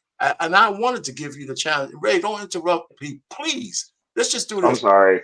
Anissa said something to you, Ray, and I wanted to talk about it. She said, why are you the only man in your family? who has to Ask me a fucking educate. question. They didn't even let me fucking answer the question. I let this motherfucker interrupt me, and now he's gonna move the fuck on. Fuck you, Pain.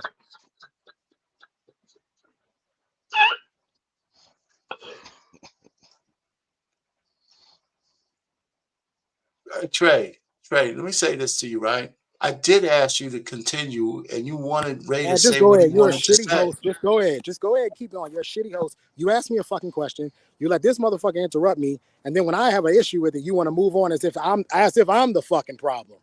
No, Go I'm ahead, not. man. I'm not going And to be then you the want to pull problem. some bullshit. I'm the host. Then control your fucking panel. Then this motherfucker, you asked me a question. You asked me before a you start question. arguing with me, though, I did say finish, and you You're wanted shitty Ray at to this. You're continue. shitty at this. That's why.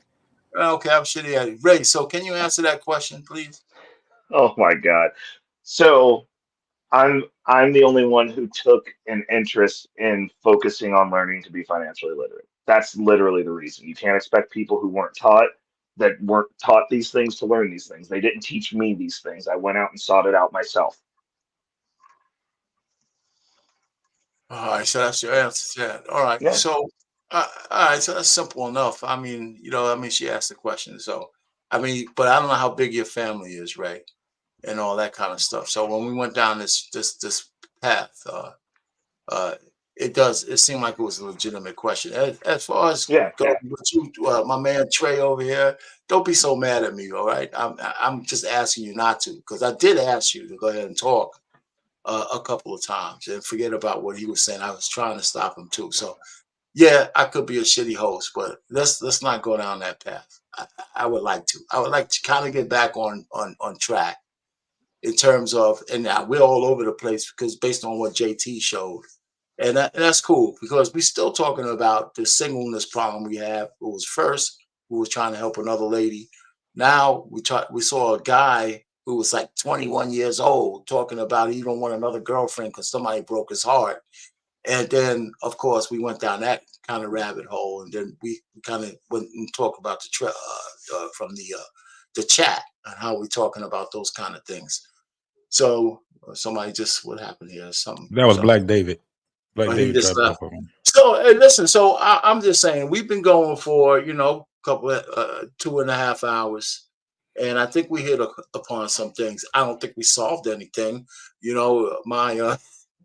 My hypothetical with the young lady got derailed because you guys don't want to give her no goddamn grace, even though she was asking, and maybe she doesn't deserve any. And as far as the young guy, Ray, you got on my way. I answered him. I think the fucking guy's too young to be so defeated with all the bling he has on and stuff like that. Man, get your ass back out there, man. And even though we're in the sign of the times where women do destroy men but I don't think he was destroyed like that in the back chat or back offices and stuff. I don't know what he had to really lose at 21 years old. I can see that happening to a older man with women who leave, that we know who leave. Like, look, I'll give you a perfect example. A fucking Angelina Jolie won't die until she tries to destroy goddamn Brad Pitt. She's been bringing that shit up for 100 years, man. She won't let the guy go.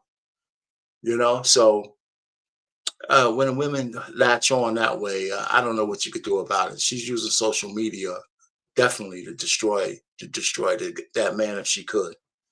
You talk about the young lady? You talk about the young lady that we showed earlier, or you talking about I'm talking about when the young man came on talking about he's all broken because he had a bad relationship. Reagan and I got into it because he thought I was a little too hard on the dude. But I think we put that in perspective, and Trey Furry put it in better perspective than I did. I'm just saying. I don't think you guys were too hard on them. It's just this is the thing. When we on these panels, man, a lot of this shit is observation, right? Because it would be dope as fuck if we can talk to them. You dig what I'm saying? And so that's one of the things I look at is to be able to talk to these young men. Man, they lost.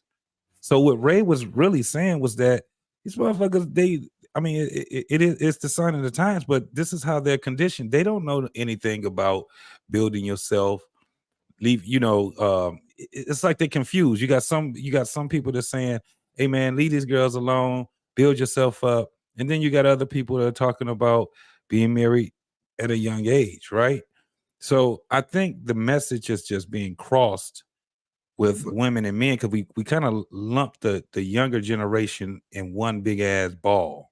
I think that's what it is. We kind of lumping them into one big ball. I was just looking at while you guys were talking, and I was just looking at some other stuff on TikTok. I don't really look at TikTok that much, but I was just typing in shit, and I was looking at this thing where I just typed in how old should you be to get married, and it's confusing. It's very confusing, bro. It's like if I was a young man or a young lady, I'd be confused. I'd be like, this is a bunch of motherfuckers that don't know how to be led themselves, telling me some shit. So I can understand their frustration, right? And because they're confused at all these different messages that's out here. The thing is that social media is the new wave. It is. This is where you get your information at. And we're going to have to come to a consensus that this is how the world is now. We're not just in one city or one community of like a town, a borough, a county, or anything like that anymore. This shit is real. But I don't think we're there yet. I'm talking about as a whole. I don't think the people are there yet. This is where we can do the most either damage or the most good at. And this is where the war is. Who's going to set the fucking narrative? Well, hold on for a second, though, JT. You said before you go too far down, because I'm going to come back to this. One, when we talk about whether the kids were told, get your shit together or get married, there's no fucking reason why they can't do both at the same time. This whole narrative that we only can do one thing at a time that's what's got to change. I didn't have it all together when I got married. Nobody does. So you just got to have two willing participants to give each other enough grace to build together. That's the thing that has to happen, right? So they don't have to be fully developed. This is just bullshit. When older people tell younger folks they got to be fully developed before, people develop at different ages. We can't keep getting married in our 30s when we're fucking unbendable and unmoldable.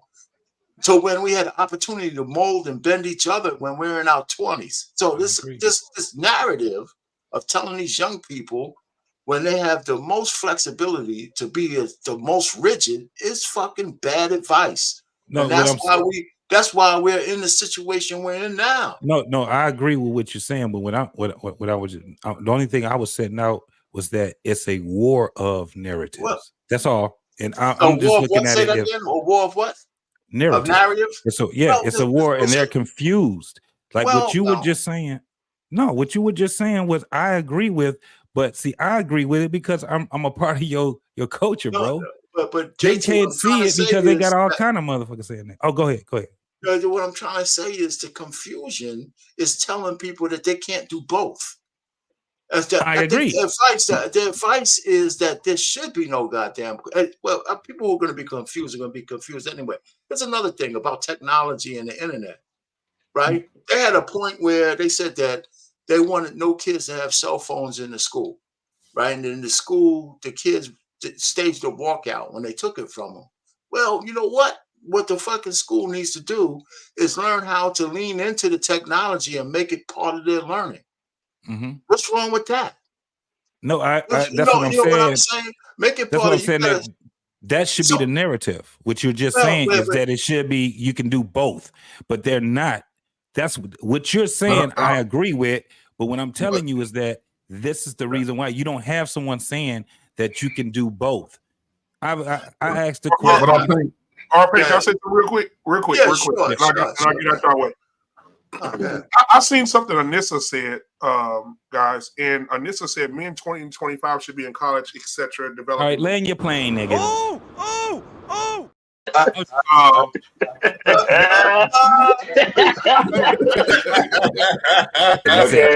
Baby, you just got friendly pussy. So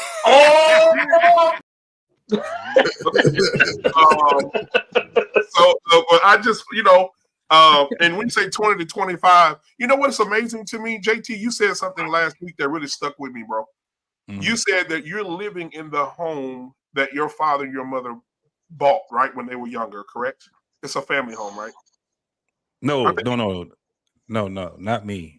This is okay. the home Okay, I but built. you were saying something to the point where family... There was a woman that I was dating that was living in the home that her parents did. Yeah.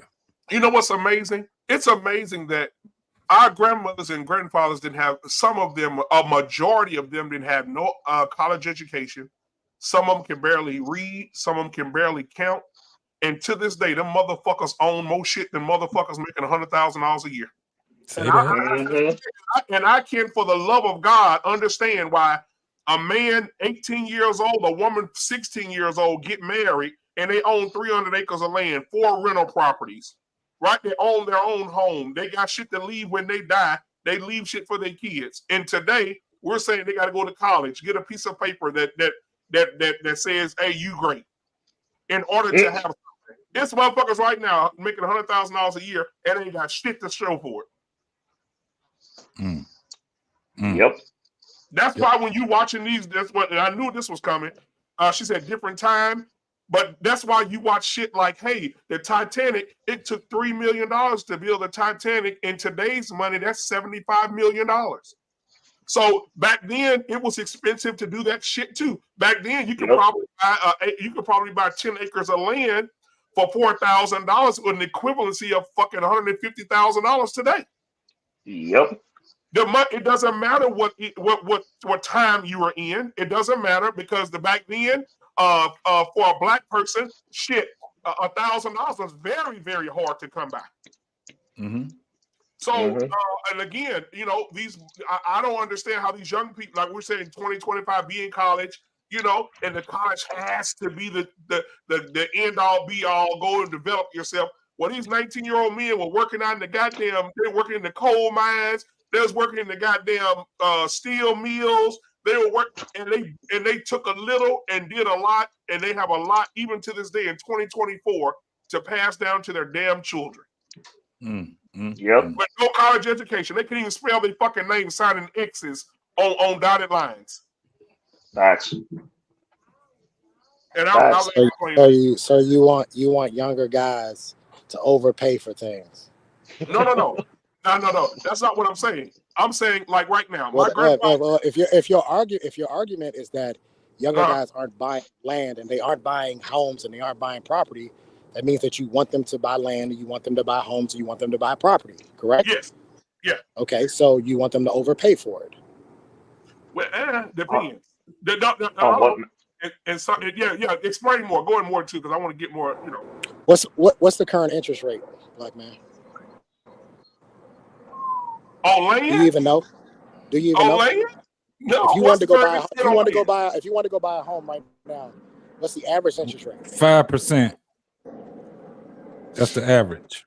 Why you bailing them out, JT? 5%. Why you bailing them out? My bad. What's going on? It's so difficult to make a point because somebody's going to interject and bail him out. I'm asking him a question. His point is that he wants people to go. He's making the point that back in the day, the younger guys went out and they bought land, they bought assets. And why aren't they doing that today? My counter to that is that it's expensive. It costs more to do today than it did then. And I'm making the point of asking them what is the current interest rate, and is it right now? Would you advise somebody to go out right now and go buy a home? No. Unless what about last year? Would you advise them to go buy one last year? No, last year was a good time. I think last year was good. 2020? No. So how are we holding these young fellas up to the standard? Well, what I'm saying is, it's like some of the young, to give you an example, and I wish I had time to get the video up here. Some young men, I saw a set of young men, probably 12 or 13 of them got together and bought a high school, right? I remember, I saw that news. I saw that. Yeah, and they 12 of them took their money and turned that fucking high school into one of the biggest, most luxurious fucking apartment complexes ever. And now people are staying in that motherfucker. They're high value as property. So they flipped that shit. So that's what I'm saying. Back Have then, you seen the P&L? No. So we have no idea how much money that property is making. I don't. Oh my God. I don't. And so what happens is now that you have social media, people will get on social media. There's a guy, he's an Asian dude. He always says, if you want to buy this, he'll be standing in front of a Rolls Royce. He'll say, if you want to buy this, then buy one of these. And then he'll point to the apartment building behind him. Right? So everybody thinks, oh, buy the apartment building. But what he leaves out is that he doesn't even put in for the apartment building. He's a part of a group. He leaves that part out every single time. Right, He supposedly got all of these apartment buildings, but no, sir, you're a part of a large group. So I don't have a problem with teaching the younger crowd. I do it every Monday. I did it today. That's why I got off. I did it today. I have no problem teaching the younger men how to invest their money.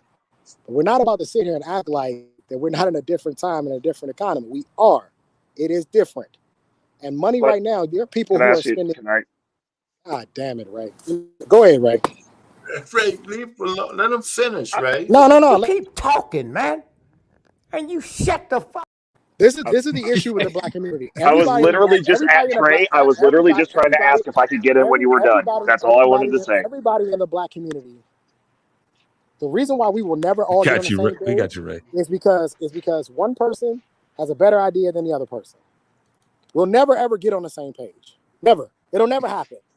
Because every time somebody gets an idea, somebody will say, well, I got a better idea. And then that person who got the better idea, well, I got a better idea. We're never going to get on the same page. Go ahead, Ray.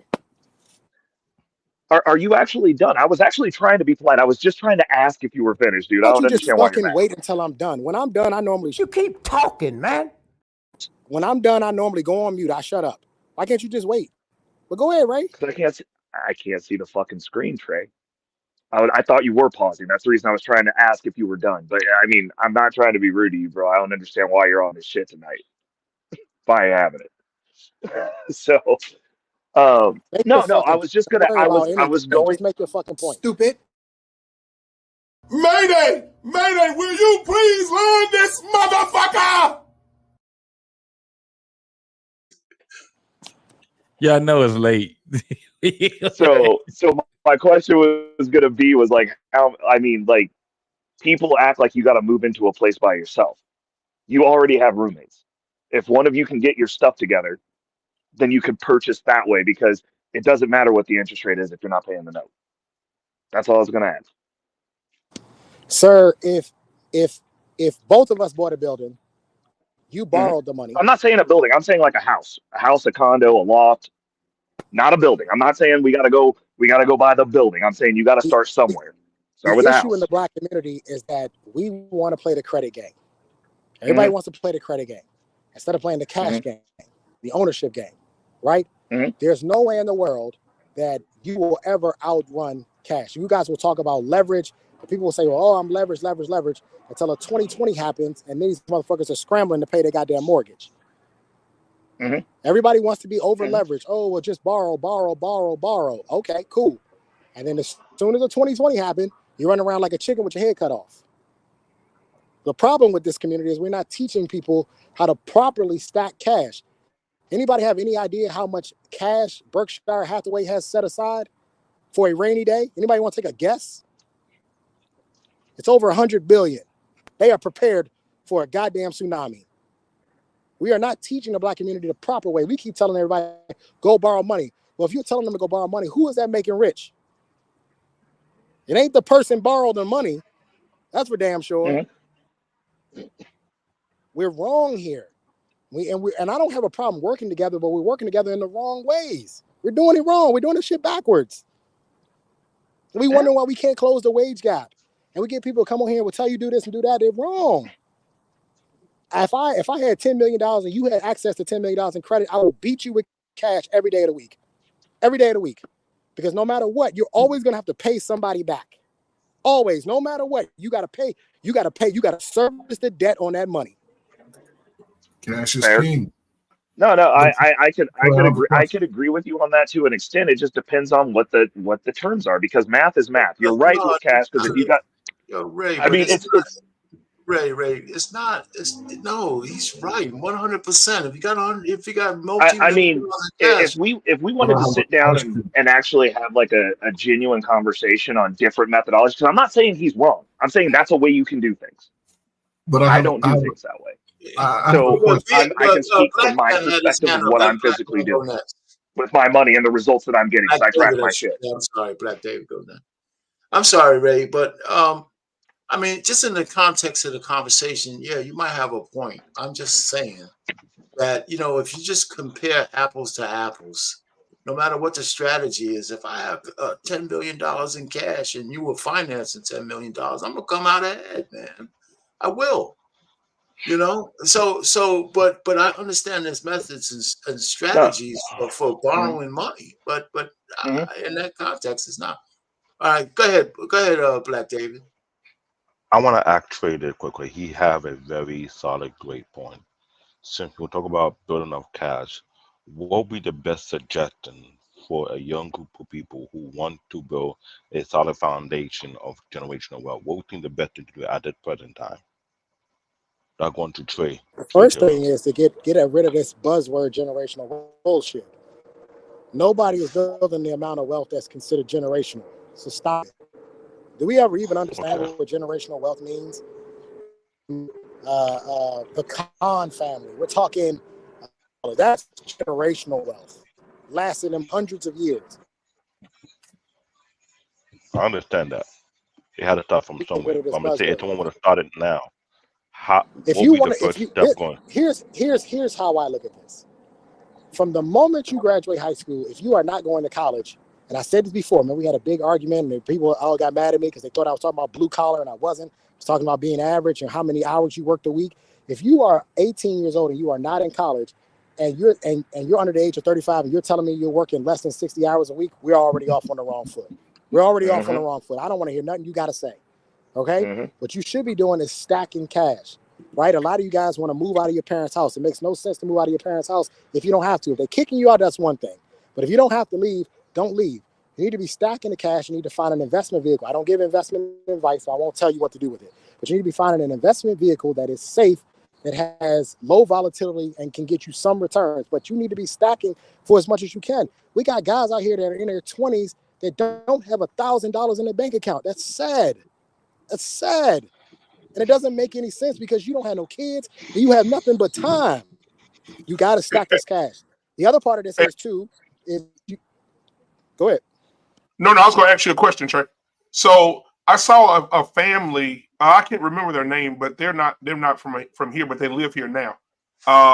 And in their family, the guy married the daughter of the other guy and his family. What they did was they told them, now that you guys are married, me and your parents, we've come together and come up with a decision. For 6 months this year, you guys are going to live with us. The last 6 months of the year, you're going to live with them. What we're going to do is while you guys are living with us, you have no expenses. You will have no expenses. We already bought you a car, you and your wife a car for your wedding gift. You don't have to pay any bills. All we ask is that you make sacrifices, no eating out, no going out, no investing money in nothing that's stupid. Just hold your money, and we will keep this up for the next 4 years. After that 4th year, you guys will have enough to purchase your home. You will have enough to start your family, and you will have enough to live on and invest money in things that will give you a return. How do you feel about that, Trey? Yeah, I don't have a problem with it. It seems like a sound strategy. I don't have any issues with any family saying, come stay with me. I think that's one of the things in the Black community we don't do enough of. We're so quick to kick the kids out. Why do we do that? I don't get that. Why? You 18, you getting the fuck out. No. Honestly, I can make the argument 18 to 30 is the time they need you the most. I can really make that argument, especially as a young man trying to build his wealth. You should not even be, as a man and personally, and obviously, me personally, you shouldn't even be thinking about getting married until you're able to secure a home and you got $100,000 in emergency funds. We don't even talk about emergency funds in the Black community.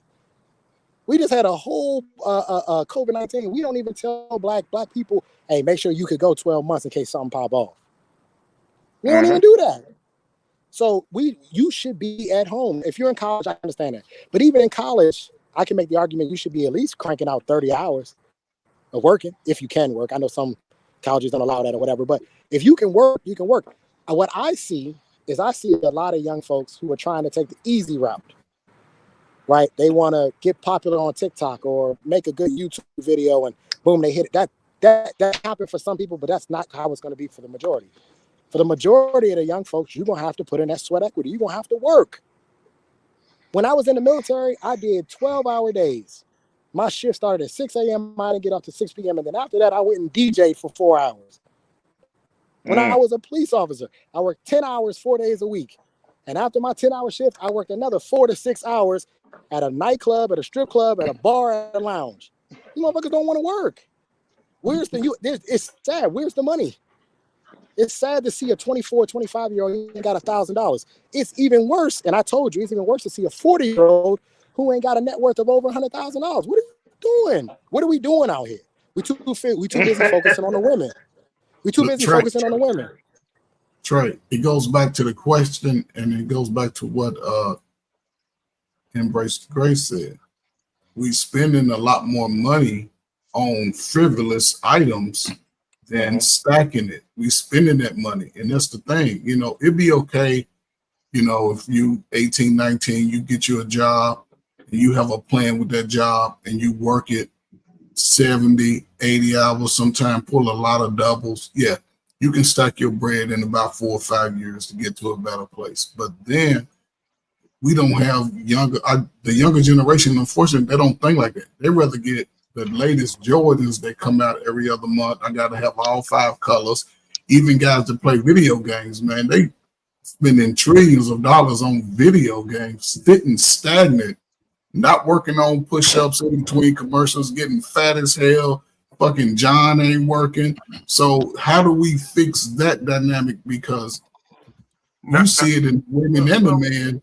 Now, Trey, hold on, Trey, let me add something to that. I got on my mama ass about this the other day. It's motherfuckers playing video games making more than me and you probably put together. Yeah, are the majority? Are the majority? Not a strategy. Come on. Are the majority? This is my issue. It's not a right majority. here. It's not Exactly a what you gamer. just did is my problem. That's exactly my problem. What I did? Nope. Yep, exactly what you did. Because the issue is that we give false hope. That is not a majority of people who play video games. It's not a majority. I'm a why do we think like that? Smaller than that. No, but okay. So let me tell you why I said it. Right here. Let me tell you why I said it. Here in Texas, and so I'm talking anecdotally here, guys. Here in Texas, we have an EA Sports compound where they have kids come in and play the video games, and they pay them of all ages. 8 years old, 12 years old, 13 years old, 16 years old, and they pay them. Now, is it hard to get into the program? Absolutely. You may have to know somebody, but that bitch is packed full of kids. Yeah, but PMU. And they're playing those video games. PMU, you're wrong. It's just like telling somebody you could be a pro basketball player. It's the percentages of something that we shouldn't even mention in this context of this conversation. But you just said, Arpain, they did a walkout with cell phones. And the school should lean into cell phones and technology. Yeah, that's different. That's not the same analogy. It's the same. No, it's not. No, it absolutely is not. It's absolutely not the same. So you mean hold on. So you mean to tell me creating games and doing like electronic arts with video games and shit like that is not leaning into technology? That's the future. No. No, you Black man, what you describe is not the guys who are making the video games. Those are the guys playing them. That's right. Yeah, that's right. You're not talking about the guys who are actually creating it. Listen, if we were talking about teaching kids how to create games, I'm all for that. But that's not what you describe. You're talking about kids who got pipe dreams. Oh, I'm going to win a Madden tournament and win $1 million. No, you're not. The same thing you guys got on Killer Mike. He told the kid you're going to be president. Kid, you ain't going to be president. That's the truth. Bruh. It's a fact. So PMU, I'm just saying in the context of the conversation, that's not a good example. That's all. But you know, so that's what I want to try to stick with. You know, And I can see why you got the pushback. So maybe in a different context, yeah, maybe that is, but that's not in the context of this conversation. So you keep talking, man. So who was up next, man? Somebody was. Oh yeah, Anton. I see you up here, man. What you got to add? What's going on, partner? Welcome to the panel. What's up, bro? What you got? You got something on the topic?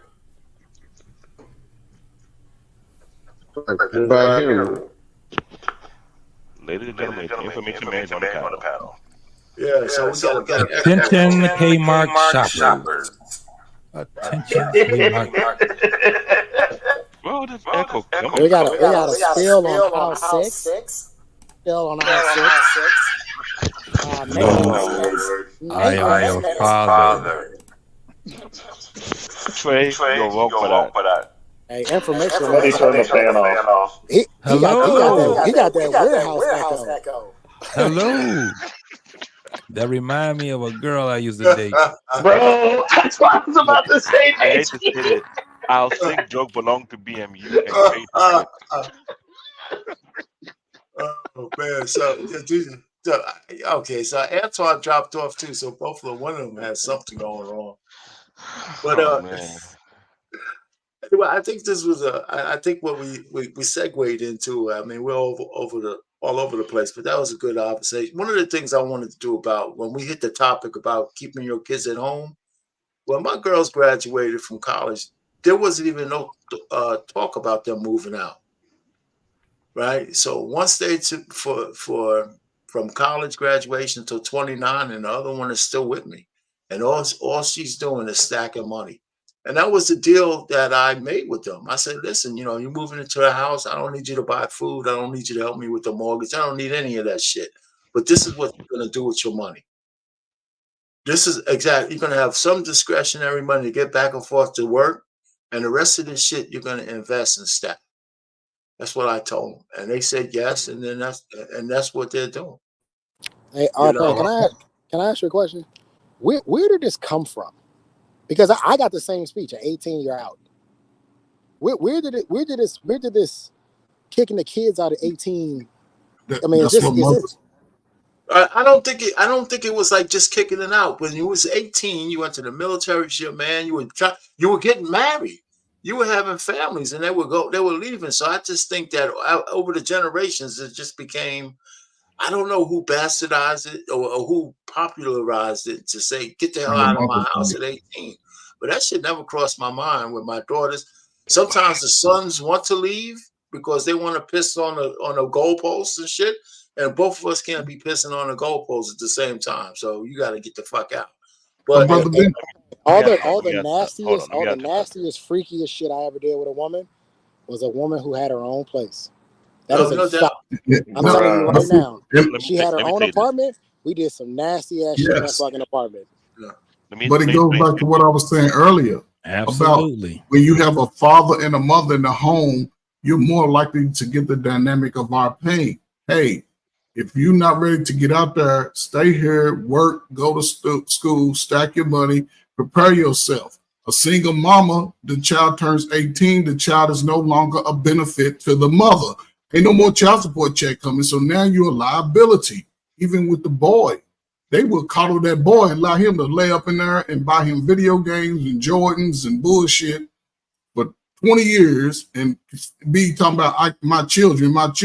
How old is your son? He's 33. It's a goddamn grown-ass grandfather at 33. But a woman would do it, but they will put that daughter out there with a fucking garbage bag and say, go make your way. You can't be here.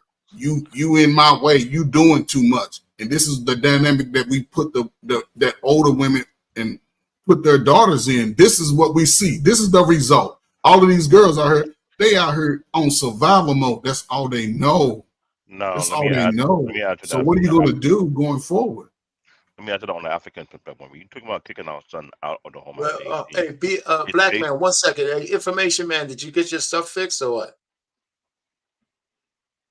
Can you guys hear me? Yeah. 100%. Yes, sir. Yeah, you're Black man. I'll make it quick.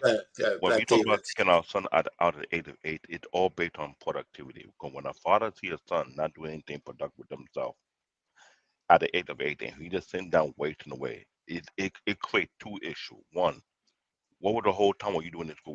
What were you doing? Are you wouldn't building yourself? Were you building a skill set, or you trying to build a trade? If you're 18, just chilling, doing nothing, you two things gonna have you work with the family business, trying to do something productive, or you go out and do something. If the son is not doing anything highly productive, there's a high chance that the father will kick him out to motivate him, because he's not gonna have a son sitting at home doing nothing while the father go in and out working, and he just chilling like he got nothing to do. That's the only reason why African parents normally want to kick their son out. It's not the daughter, it's the son. Because there are a few to have a son staying home doing nothing. If he productive, he doing something, they're not gonna kick him out. They'll make him stack his money. But if he just staying home, just chilling, scratching his ball, waking up, see if you can find something to eat, by all means, I got a body slam. I'm not gonna kick you out first. I'll body slam you first, jackknife you, power bomb you, then kick you out afterward. Because as a man, it is a shame to have a young man sitting down doing nothing productive. It kind of like striking up in a very most vicious way. Like, what the hell are you doing? You have no drive in you. You got no motivation. You got no hunger. It's not possible. In most African family, if you're not doing something, they'll put you on a farm. If they have a farm, go and get something done. You're not gonna have you sitting down doing nothing. You may expect that from the daughter in some kind of way, but they'll make sure the daughter learn how to be a wife, not to be productive in a certain kind of way. But for the son, you got to be productive. You have to. If you're not productive, you're not driven, you have no goal, then there's a problem. All I right. hope that answered Trey answer. Yeah. Okay, information, man. What you got? I mean, we had a few topics going on out here. So which one you want to be on? Nah, I think Trey brought up a really good point about building, within the family. But I also have to agree with my man CBN that if you're productive, then you're going to be at home. I have a bunch of uncles, and all my uncles have owned their own business, and they grew up on a farm in North Carolina. They had a strong work ethic, and the idea is that if you're living in the house, you're either working or going to school, or you're doing both or something. But if you're not doing nothing, your ass is going to be out the door. I had an uncle that was like that. That he said, if I'm getting up in the morning to go to work at 6 or 5 in the morning, and your ass is still in the house looking at TV, you got to get out the house and do something productive. That's how my family raised most of us, and I think that's what we need to do. I do think that we got to get our kids away. I heard the statements about video games, and yeah, you can make money in that, but it's like the NBA. Not everybody's going to make money in that. We got to get our kids away from all this sport and play, in my opinion, and get them into science, get them into technology, because that's where the future is going. I would rather train my son to own the damn team than be playing for the team. That's all I wanted to say. Don't forget construction. Facts. Don't forget construction either. Well, hey, listen, gentlemen, I'm going to go around for some final thoughts, man, because we've been hitting it. We've been going around. Anton, you back? What you got to say on the topic before we go around? Or one of the topics. We hit a lot of What's stuff. going on, fellas? Sorry about that. I'm at work. I just finished up with work and everything. I've been trying to chime in. Plus, also, my phone's been acting up. That's why the camera's off. So I kind of work with one of those big businesses that are very particular about their name being out there. So, that's cool. I mean, no, like a lot of stuff that I was chiming in on in the chat made a lot of sense. And some people would agree with it. Some people didn't. I didn't know, but it is what it is. But I get what Information Man is saying. My family's from the islands, and that mentality is the same way. It don't matter if you're from Jamaica, Trinidad and Tobago, Haiti, Cuba, the Bahamas, Bermuda, whatsoever. Your ass is gonna be doing something, plain and simple. And that's something that I've gotten from my parents from the start. My parents, Information knows me already. My parents, this March My parents have been married for 54 years. 54 years. That's a lot, and that's a lot to put up and deal with. Amazing. 54 years. Yeah, and my dad. Both my parents are from the island of Haiti. My mom, retired nurse. My dad had his own business and ran a community outreach program. And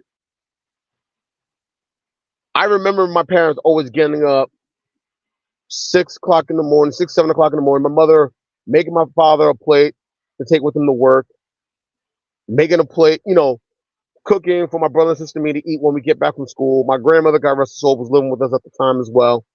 And then she was getting herself ready to go to work. There were times when my dad was so tired. My mother told me when I was young, when my dad would come home, I would take his shoes off because he was that tired from working. And during the summers, my brother and I would work for him at his business. It was a grocery store. And he also had a travel agency, a temp agency, a bookstore, and a couple other things. And one of the things I remember is my dad would take us to the Bronx in New York, over by old Yankee Stadium, pick up supplies and pick up items that he had to sell at the store. We stock up this van and everything else. We'll go from there to Queens, to Jersey City, and then back to his store. Offload that van, do inventory, make sure everything was in order, stocked up, and still had to work and help my dad out still at the store selling the merchandise till maybe like 4 or 5 o'clock. And I remember doing those trips, my brother and I doing those trips at least maybe 2, maybe 3 times a week in the summertime. That built my work ethic right there. And my brother's too. I've been at my current job for 26 years. And just like I said in the chat, I was also in the service. And Ray and I were swapping some stories. I was in the Army for 11 years. I went in at 19, I got out at 30. At the same time I was in the service, I was working for my current employer as well. So I tell a lot of these young people, hey, I just did my part. I tell a lot of young people, you have to go out there and you got to be hungry. You got to be dogs. You got to fight for that bone. If you want something in return, you got to put in that work. And I think the problem with some of these younger kids is they don't want to put in that work. They're afraid to put in that work. There's nothing wrong with failing. It's better to try and fail than not try at all. When you fall, what happens? You get back up. And that's the problem with some of these kids. I feel like some of these parents, some of these mothers are too busy trying to cushion the fall for the kids when they fall, or finding ways to where they don't have to do so much and they don't fall. I think these kids are not getting what we got grown up, teachable moments. They're not getting teachable moments. And I think that's where the problem is. Everybody's too busy thinking they want to get that money and everything else. But guess what? You got to put in that work to make that money. You got to put in that time. You got to put in that effort. I worked overnights for 24, 25 years. And I finally got all overnights after doing that for so long. So don't sit there and tell me I don't know what I'm talking about. Facts. So listen. Well, okay, land the plane. Go ahead. You got some more, Anton? Yeah. Oh, yeah. Sorry about that. I just feel like I tell a lot of these young sisters, stop following the gospel according to Beyonce. Stop saying that you want to get married, have a family, and be a single independent woman at the same time. You can't do that. It's one or the other. And the problem with some of these women is that they look at compromise as a weakness. It's not. Some of these sisters are like this for a reason because there are some guys out there that weren't handling their business and left them behind. So these ladies had to put in that work and do a little bit more and work 2 or 3 jobs and raise their kids at the same time because the dudes weren't doing what they were supposed to be doing. So I get that.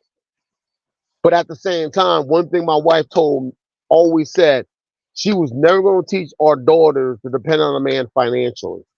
That's the one thing she said. But one thing she said she was never going to teach them is not to depend on a man. And my wife's the oldest of 10, raised by a single mother. I'm the middle of 3. My wife never had like the perfect situation or a stable situation.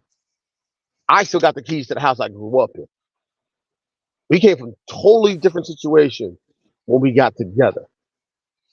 And the one thing that still stands out, I remember when my wife and I started talking, she asked me if I had two things. She asked me if I was a registered voter, and she asked me if I had a library card. I showed her my library card, and I told her I've been registered to vote since July 22nd, 1994, and that was the day I turned 18. And then when we got to talking, it was nothing serious, just sitting and talking and everything else when I dropped her off from work. When I left, I was heading home. I was still living with my parents at the time. I thought she was cool people. Later on, my wife told me this. She said from that day, when we had an all-night talk, just talking about family and life and what we want to do and our goals and dreams, she said she has found the man she's going to spend the rest of her life with. She knew I was the one. And then from there, we started building what we have and trying to make everything better. How old were you when you got married? I was, I believe I remember I was 34 when I got married. I got out. I waited to get out of the Army to get married. And I was already in the process of finish up my time in the service. My wife and I started dating. Because I know, How old was your wife? my wife is, I'm 47. No, not now. How old was she when you got married? Oh, how old was she when she got married? My wife was 30. Okay. I was 34. Okay. All right. Just curious. I was just curious. Not okay. Just curious. That's all. But it was just, when you come from a situation, like she saw where I came from, and that's what she wanted. Stability, order, foundation. That's what she wanted. Gotcha. So Hank, man, welcome to the panel, man. What you got, man? You've been around for a while. What part of the topic you want to speak about? Man, it takes a lot of answer for that. Go ahead. You said what? Yeah, what do you want to speak about, Hank? We've been around the world, man, 1,000 on this panel. So what you got? What do you? Well, Payne, I'm waiting for you to stop talking so I can say Apologies, man. Apologies. I'm sorry. When I'm passionate about things like this. No, he was talking to me. He was talking to me. I was talking all Payne. No, you fine. Fine. You keep talking, man. Oh, that's right. God damn. Don't even go there. Let me say, I know. I think y'all talking about don't worry about playing a sport, but we gotta also realize if these young fellas and young women to get an opportunity to get their school paid for. I mean, how do y'all expect for these kids to pay for school? Because the one thing you don't want them to do is get student loans. You set these kids up for failure. So there's two ways of possibly getting a scholarship: either academic or athletic. Great point. So if that's the case, unless y'all willing to co-sign on the student loan or start savings early on in their child's life, which I doubt most of y'all are going to do because y'all irresponsible motherfuckers crying about they lazy. Well, they lazy because you forced them and made them to be lazy. You have not been a good role model to show them nothing else but laziness. So what if you as a parent showing these kids? And if that's the case, then you should have been instill a work ethic into your kids. The kids are only going to do what they taught and what they learn to do and what you allow them to do. So if you allow that to happen, go down, then that's what they're going to do. You can't fault them. It's your fault. Look at yourself. Why? Your kid fat because you fat. Your kid's illiterate because you don't know shit. And you didn't make that the standard. And if you don't make it the standard, what do you think they're going to do? Just barely enough to get by. They're going to be a C average high school, barely graduate from high school, barely transition out of elementary, barely got through middle school. So, some of the burden got to fall on the parents. Yeah, okay. So you said a couple things here. One, about the probabilities and possibilities. Nobody said that kids who have the aptitude for sports shouldn't do that. There's still the percentages of a kid getting an academic scholarship based on effort or athletic scholarship is, I think, vastly different. right? Because academics, you can learn, right? Some people can actually learn their way into an academic scholarship, but if you don't have the sports aesthetics, you ain't gonna get a scholarship. But both should be on the table. And as far as blaming parents for the inadequacy of their kids, let's stop this scorched earth bullshit, man. There's a whole fucking bunch of kids, man, whose parents were right on the goddamn point. The kids didn't grow up and didn't take the heed, man. To say that all the older generations just had fucked up kids and that's it. I think that's lazy. I don't think that shit's true. First of all, it's not true. And it's not, and half the kids are fucked up because of social engineering, not because they have fucked up parents. So what? Okay, but why? I can't. Why is that social engineering messing them up? Why is that social engineering messing them up? Why? Because everybody's subject to it. Okay, so that's true. But guess what? You're also subject to educate your kids, to let them kids know this shit ain't real. This shit ain't true. Let me pour this into you instead of let that idiot box pour into you.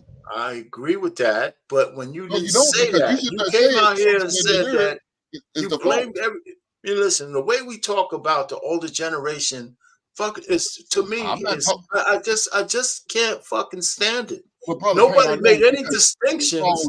You just came out and said the old people, the reason why the kids are fucked up is because of their parents. Brother Payne, I didn't say nothing about whose age. It could be the parents of today. I'm talking about parents, period. If you're a parent and your kid is not doing what you expect, then you need to evaluate yourself. You need to have a come to Jesus moment and look at yourself in the mirror. Why is my son or my daughter acting like this, talking like this, carrying on like this? What did I allow her to see or be exposed to for her to be doing this? I agree with that. When you put context, so I need to reinforce whatever my standards are, whatever my religion, whatever my teaching. What I do with my son, when he's in there watching stuff, I go in there just sit down and watch how he responds, how he takes this information in. And then after I watch it, and I watch it myself with him, I say, hey, dude, do you realize this bullshit you watching ain't real? So now there's the education part coming in. I'm watching what he's watching. I'm trying to relate to what he's doing. And now I'm educating him. Dude, don't you ever do this. This shit is dumb. This is why it's dumb. This is why it doesn't make sense. This is why it's not real. This is why you shouldn't be doing, or this is why you should be doing it. Listen, I'm not going to rely on just him just getting that information and totally understanding. You didn't put it in that context when you first started talking. Because you didn't put it in that context. You didn't say any age. You said listen. Maybe I'm overly sensitive to it, but it sounded like you were just blaming it on the older fucking generation. I never said anything about what generation. But I'm saying put it into context. But that's all I'm saying. I said parents. A parent could be a 18-year-old young man could be a parent. As long as you have kids, you're a parent. Doesn't matter what age, generation, or genre. It doesn't matter. I'm hearing you. And like I said, maybe I'm overly sensitive because all you fucking guys just point to the older generations when I start saying it. I think he's right behind you, so he ain't even place like that. He's right behind you. I want to piggyback on what you guys were just saying. Hold on. I want to piggyback on what he was just saying. I think the problem with some parents is the fact they're too busy trying to be their kid's best friend and not the parent. I learned this. I think that's what's always been the problem. And I learned this in school when I was a kid. I went to a private school all my life. And there's one nun, God rest her soul. She said this from the time I was a kid to when I was in high school to even when I was in college. Every time I went to go back and visit, she always said this: parents are the first teachers. And I think that's the one thing a lot of parents forget. You are the first teacher from the day that child is born to the day that child goes to school for their first day of kindergarten. You are their teacher. And if you are not setting an example, if you are not establishing a standard and expectation of what your child can and can't do and be involved in and so on and so forth, if they're doing nonsense, that means you done fucked up, like Chris Rock said. And there's a truth to it as well. There is. Because And I remember Montel Williams said this on the show a long time back. The problem with a lot of parents is they're not actively involved in their kids' lives as they should be. The only time you see parents like really make a big deal about their kids is their first day of kindergarten and their high school graduation. Other than that, where the fuck are you for those past 12, 13 years? Are you there? Are you involved? Are you checking their homework? Are you going to the parent-teacher conferences? You know, are you paying attention to their schoolwork? Are you seeing problems that they might be struggling with when it comes to doing their homework and talking to the teacher saying, hey, I got concerns about my son or daughter because here's what they're struggling with. Parents got to make the time to do that. And sometimes some parents, they're too busy trying to be their kid's best friend and not the parent. I agree. I want to break some things down. I'm hearing a lot being said, and we need to do research and have our numbers together. I think that right now we need to be encouraging our kids to go old school and get involved in skilled trades. And the reason why I say this, even though we know that some of our kids will get, some of them get scholarships in sports, but it's not as many as you think. There's less than 2% of high school kids that receive athletic scholarships, gentlemen. Only 7% of college students receive scholarships in this country. Only 7%. 1 out of 8 college students in this country are awarded a scholarship. 97% of them get less than $2,500.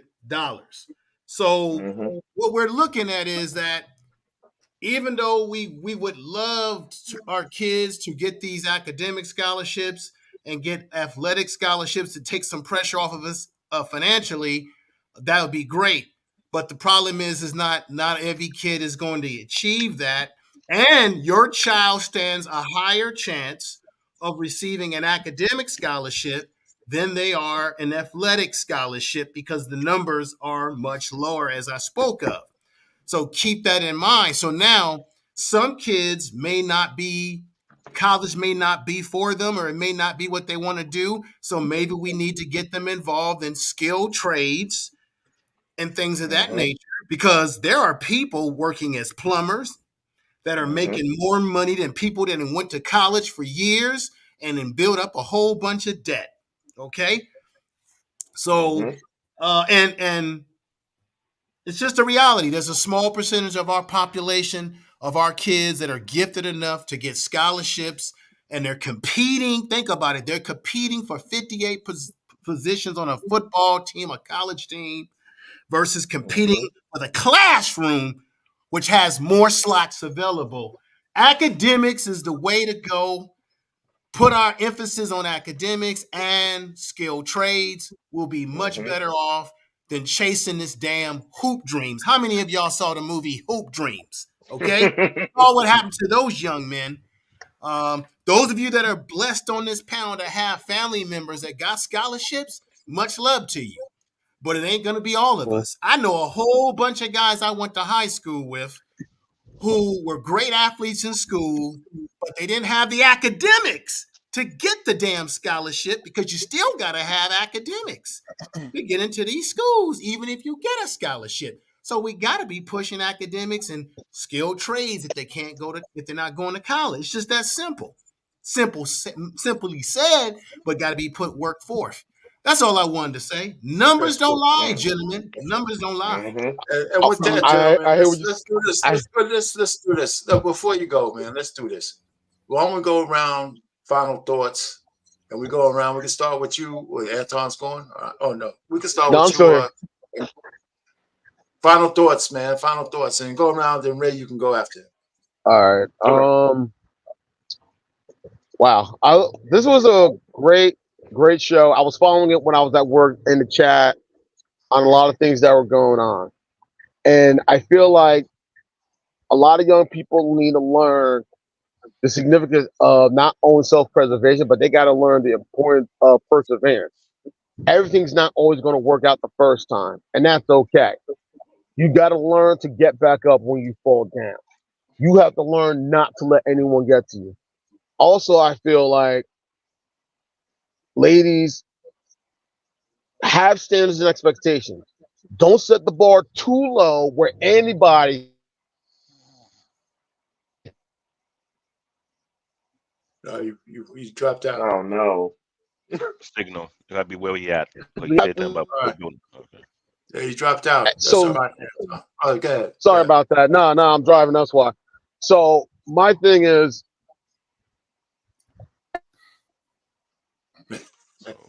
thing is that you dropped out again. It's the signal.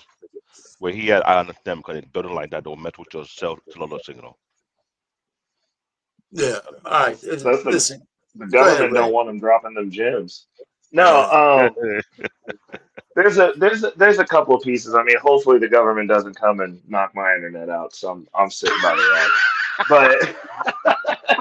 But you know, this was a dope conversation. I'm happy I got off in time to actually catch it. Like this past couple of Mondays been a little bit hectic, you know, running my business that doesn't produce anything. But you know, it's cool. But there's so many things. Like, I mean, the singleness epidemic, like at the end of the day, biologically we weren't made to go through this alone. So like it's even insinuating that would be disingenuous and remiss at best. Like it's just not what we were made to do. We have more data of us grouping up, coupling up, being in tribes than we do of a bunch of just random nomads running around. Actually, we know exactly what happened to the random nomads that were running around with no clothes on. They lost. So to groups and families. So that's going to be my first thing. The second thing, like the money conversation, I love having the bag talk conversation. I really wish Trey didn't dip off when he did, because I wanted to ask him what his definition of cash was, because I personally don't hold cash. The only reason I have over $1,000 in the bank account right now is because part of that is cash going towards the house, but everything else is on the market. So like I don't hold cash, period. And I don't know if you guys notice what Bitcoin's doing. I'm just going to say Bitcoin's outperformed every single other asset on the planet since its existence. Just something to throw out there. So like when I say that the paradigm has shifted and people are really rushing into a burning building that they think like, stuff's changing, man. So there's multiple ways to skin a cat. Like if you just want to have a bunch of cash, like that's cool. Like, and I can get with the don't leverage to the hilt, but going, oh, all credit's bad, Dave Ramsey, like that's not true. Like I deal with land developers with what I do for my business. None of them are paying cash, because then they would be liable alone instead of having a bank work with them to sort it out. That's how those men get to keep their land. Anyways, there's just a lot of different ways to do things. You just got to figure something out, and like it starts within your home. So like we have to, if we're going to start having communities, you need to have a community within your family that goes beyond your kids. That you need kids learn from example, and to what Hink was saying, they learn by what they see also. My parents didn't teach me to work hard. I saw them work hard. I saw everyone in my family working hard. So I was like, oh, that's what we do. What else I saw was a bunch of people who lived hand to mouth, working hard, bring in high income, spend all your money, have less net worth. I have family members that make an order of magnitude more money than I do, that are worth less than I am, because they don't know how money works. Income alone is not going to fix this problem. You can go out there and get as much money as you want. If you're not multiplying that money, then nothing that you do matters, because when you die, it all fizzles up. You get hurt, it fizzles up. It is an end. You're also, for those of you who want to go chase the bag and get the highest paycheck, that's the highest tax, stupid. Like you saying that you're the best slave, congratulations. Like your W-2 money is literally the worst money that you could possibly have coming in. And I'll leave it at that. You got to figure it out. There's actually a multitude of games that you can play on the financial sphere, but get out of we got to lose this W-2 I make more money than you conversation. No one gives a shit. Elon Musk makes less than I do on his W-2. What's that mean? What does that mean? That's not a good game to play, being the best slave. That's all I'm saying. All right. Hey, so, okay, thanks, Ray. Hey, look, Hink, so we can finish off the bottom row here. your final thoughts. Hey, listen, man, I apologize. Listen, man, I got thin skin about this fucking age shit, man. So I've been beat to death, but I know if that's not where you were coming from, then that's cool. But go ahead, Hank, your final thoughts. Yeah, your old ass need to learn how to listen and not. You can't help You brought it up, so I might as well talk on it. Now, look, let me say this. We know every student's not college is not built to go to school, so they shouldn't go to college. They should do whatever they need to do. If that means they want to go to a vocational school, then do it. If the military is your answer, then go do what you got to do. But as far as, like I said, we shouldn't down on with information talking about scholarships. Man, there's too much money out here. We got to realize there's too much money that doesn't go claim as far as the government, as far as scholarships, because we just don't know. We don't have the information. Now, back in the days, there used to be a book. You go to the library and get a book, and it has a book of thick-ass scholarships. Do y'all realize that? How much money has been carried over, interest has been made off that money that the government doesn't give out, that is out there for us, because we don't look for the information. We don't do the research. So there's more than scholarship. There's a lot of scholarship opportunities. There's a lot of school. Look, there's over 200 something Division Ones. That's Division Ones. That's not include Division Twos. That's not include Division Threes. That's not include these NAIA schools. There are a lot of schools out here who has teams and opportunity for scholarship, but we have to take advantage. Now, another thing information is right. You got to have your academic door, but we also got to realize some of these schools don't have high academic standards. They don't. Right. The ACT, you don't have to worry about that no more. You don't.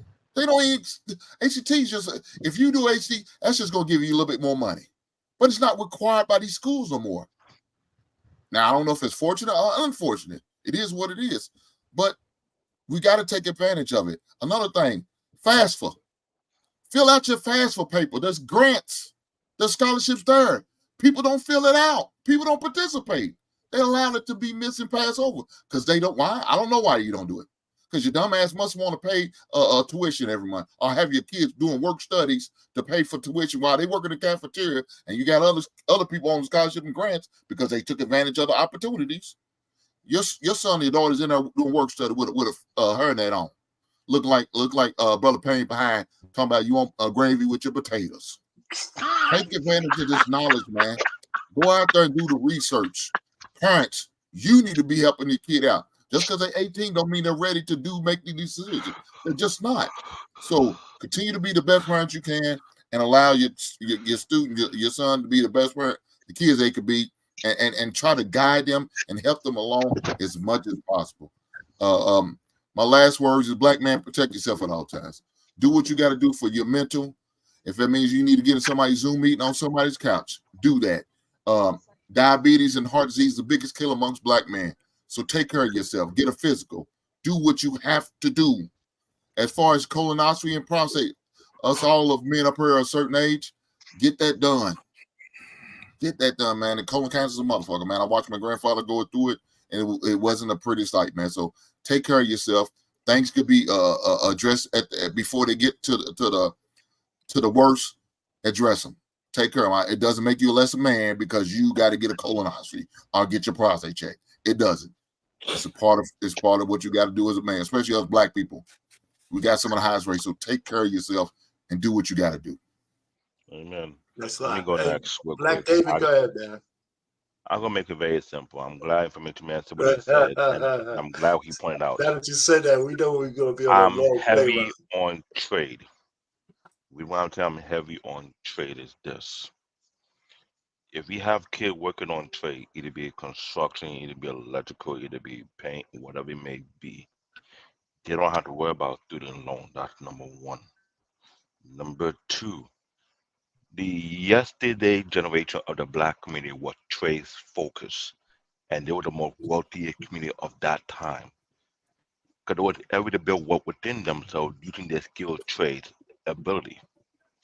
Not everybody when we may go into computers, because right now, I will say that I got laid off almost 2 weeks ago. I was in the job for almost 3 years, and I see what was going on. What they're trying to do right now is replace American workers with overseas workers on purpose. And I see that on multiple corporate jobs. And it hurt me for the simple fact there's not many of us like this who own these infrastructure companies. This is why I'm heavy on trade. When you have your own business and that business grow and people grow and support that business, that's when we have our own institution. I'm very, very heavy on trade. You don't have to do computers. Let it be construction. Do it for 10 years. Then you can bid for a construction bid and have your own construction company. And from there, you can hire people to do the job. Look how Reckless Ray. He have a team that does the thing. Forget about all this craziness that's going on here in social media. I work with the first social media platform called collarclub.com. So that's why I laugh when I see people following all this social media trend BS. I think you're stuck on stupid, you're drinking the wrong Kool-Aid. But focus on trade. That's it, number one. Two, I'm a parent. If my son doing well in school, he graduated from high school, and he's trying to do something else, and as long as he's productive, he could stay home. But if he's not productive, he's going to get it. I'm not playing around. Because I was taught the same way in that motherland. Men are not meant to be lazy as fools. We're meant to be highly productive. We're meant to be driven. That is needed. And I hate to say that, it's always the parent fault. My big brother Hank landed on the nail heavy. When your kid's not doing right, they fall from the parent. What are you doing? What are you showing them? What are you all about? I'm a workaholic. So if my kid's not a workaholic, then someone is deterring them from what I do. I'm going to check that one quick. That is needed right now, because you want to fix this community, then get more people doing what they need to be doing first. Let's stop the bullshit. Leave the women who are looking for a high value man. Let them be delusional. Pay no mind. Chase your goals. Set the goal before you go. When you're about business, the right one will come along. The government trying to pull along with you, but you can tell from a different. They smell stink. It ain't about shit. The real one want to help you to go further with that business. They want to be a part of it and make that thing grow. That's the real deal. Because other ethnic groups are doing the same exact thing. They come together to build. So all the young brothers, when look for a right woman, look for one who want to build with you. If she don't want to build with you, she is trash. Leave it on the corner. Let the government pick her up and move on. I'm being bare knuckle. Because if I hit into that trigger me, you see the dark side of me. I'm going to give you raw and uncut truth. I could kill it. I hurt your feelings. Oh, well, grow something. And I'm done. It was about to go down, boy. Black man was about to be like, Mayday! Mayday, will you please learn this motherfucker? Man, stop watching the earthquake over there in Texas. I'm trying to move down there. Ain't that getting no pothole? Well, give me 2 minutes and 35 seconds to land my plane. Yeah, all right. Listen, everybody out here threw out some gems. So if you're listening, you probably heard 5, 6, 7, 8, 9 different solutions or possibilities that you can embark in your life. Try all that shit. You ain't nothing gonna hurt you to try it. Worst thing you can do is come back home, sleep in your twin size bed for another couple of weeks, and then you go try something else. I've tried everything that y'all said as a young man. Most of y'all speaking, especially as fathers. So y'all speaking from a dynamic that most young men don't get. A father's going to give his child direction. He's going to try to do the best he can to ensure that he's not trapped by these fucking propaganda BS that a lot of young men have the freedom to do when they're in a single parent home. The unfortunate thing about a mother being the head of the household, she has to work. So now your teenagers, they doing whatever you was doing when they heard your head banging at night. So they doing all that while you at work. So there's no way you can grab a hold of that. But you can also check this out. If you're an 8th grade, if you have a teenager and they make it a B average, you should be doing everything from day one to get them looking at colleges. applying for scholarships. They fucking give you scholarships for hair. They give you scholarships for your height, for your hands. It's so many scholarships. And guess what? You can apply to 500 scholarships if you're going to do the work. You can possibly get 500,000. I had a kid get $200,000 worth of scholarships because he put in the work. If you have a smart kid and your ass was slow, invest in your child. Don't let nothing happen to him. Don't let nobody be around him talking crazy. Don't let nothing. You treat him like that's your way out of the goddamn ghetto or wherever you live at. And if you're a young man and you have that foresight that you want something better, you cannot be afraid to try every avenue. If you go to listen, if you can get a scholarship for academics, sports, whatever, and you go to college and something happened and you don't have the money to afford it, guess what? You can go over there and join the military and play sports in the military and travel around and still get paid. The difference from the college and military, one, you'll sit in the classroom for 4 years, reading slow as hell as you read. Hopefully you pass those tests. In the military, they'll take your dumb ass and train you until you pass the test. Now, are you going to war? Maybe. If you join the National Guard Reserve, yeah, you might go. But if you join regular Army, which I recommend, you may not go.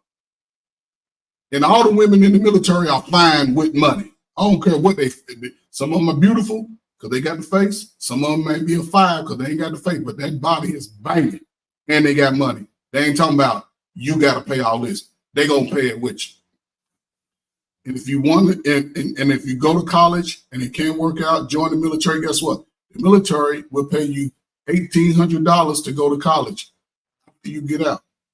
And you can get your FAFSA, like Hank said. Make sure you always fill out your damn FAFSA. That's $3,000 to $6,000 a year that can go in your pocket.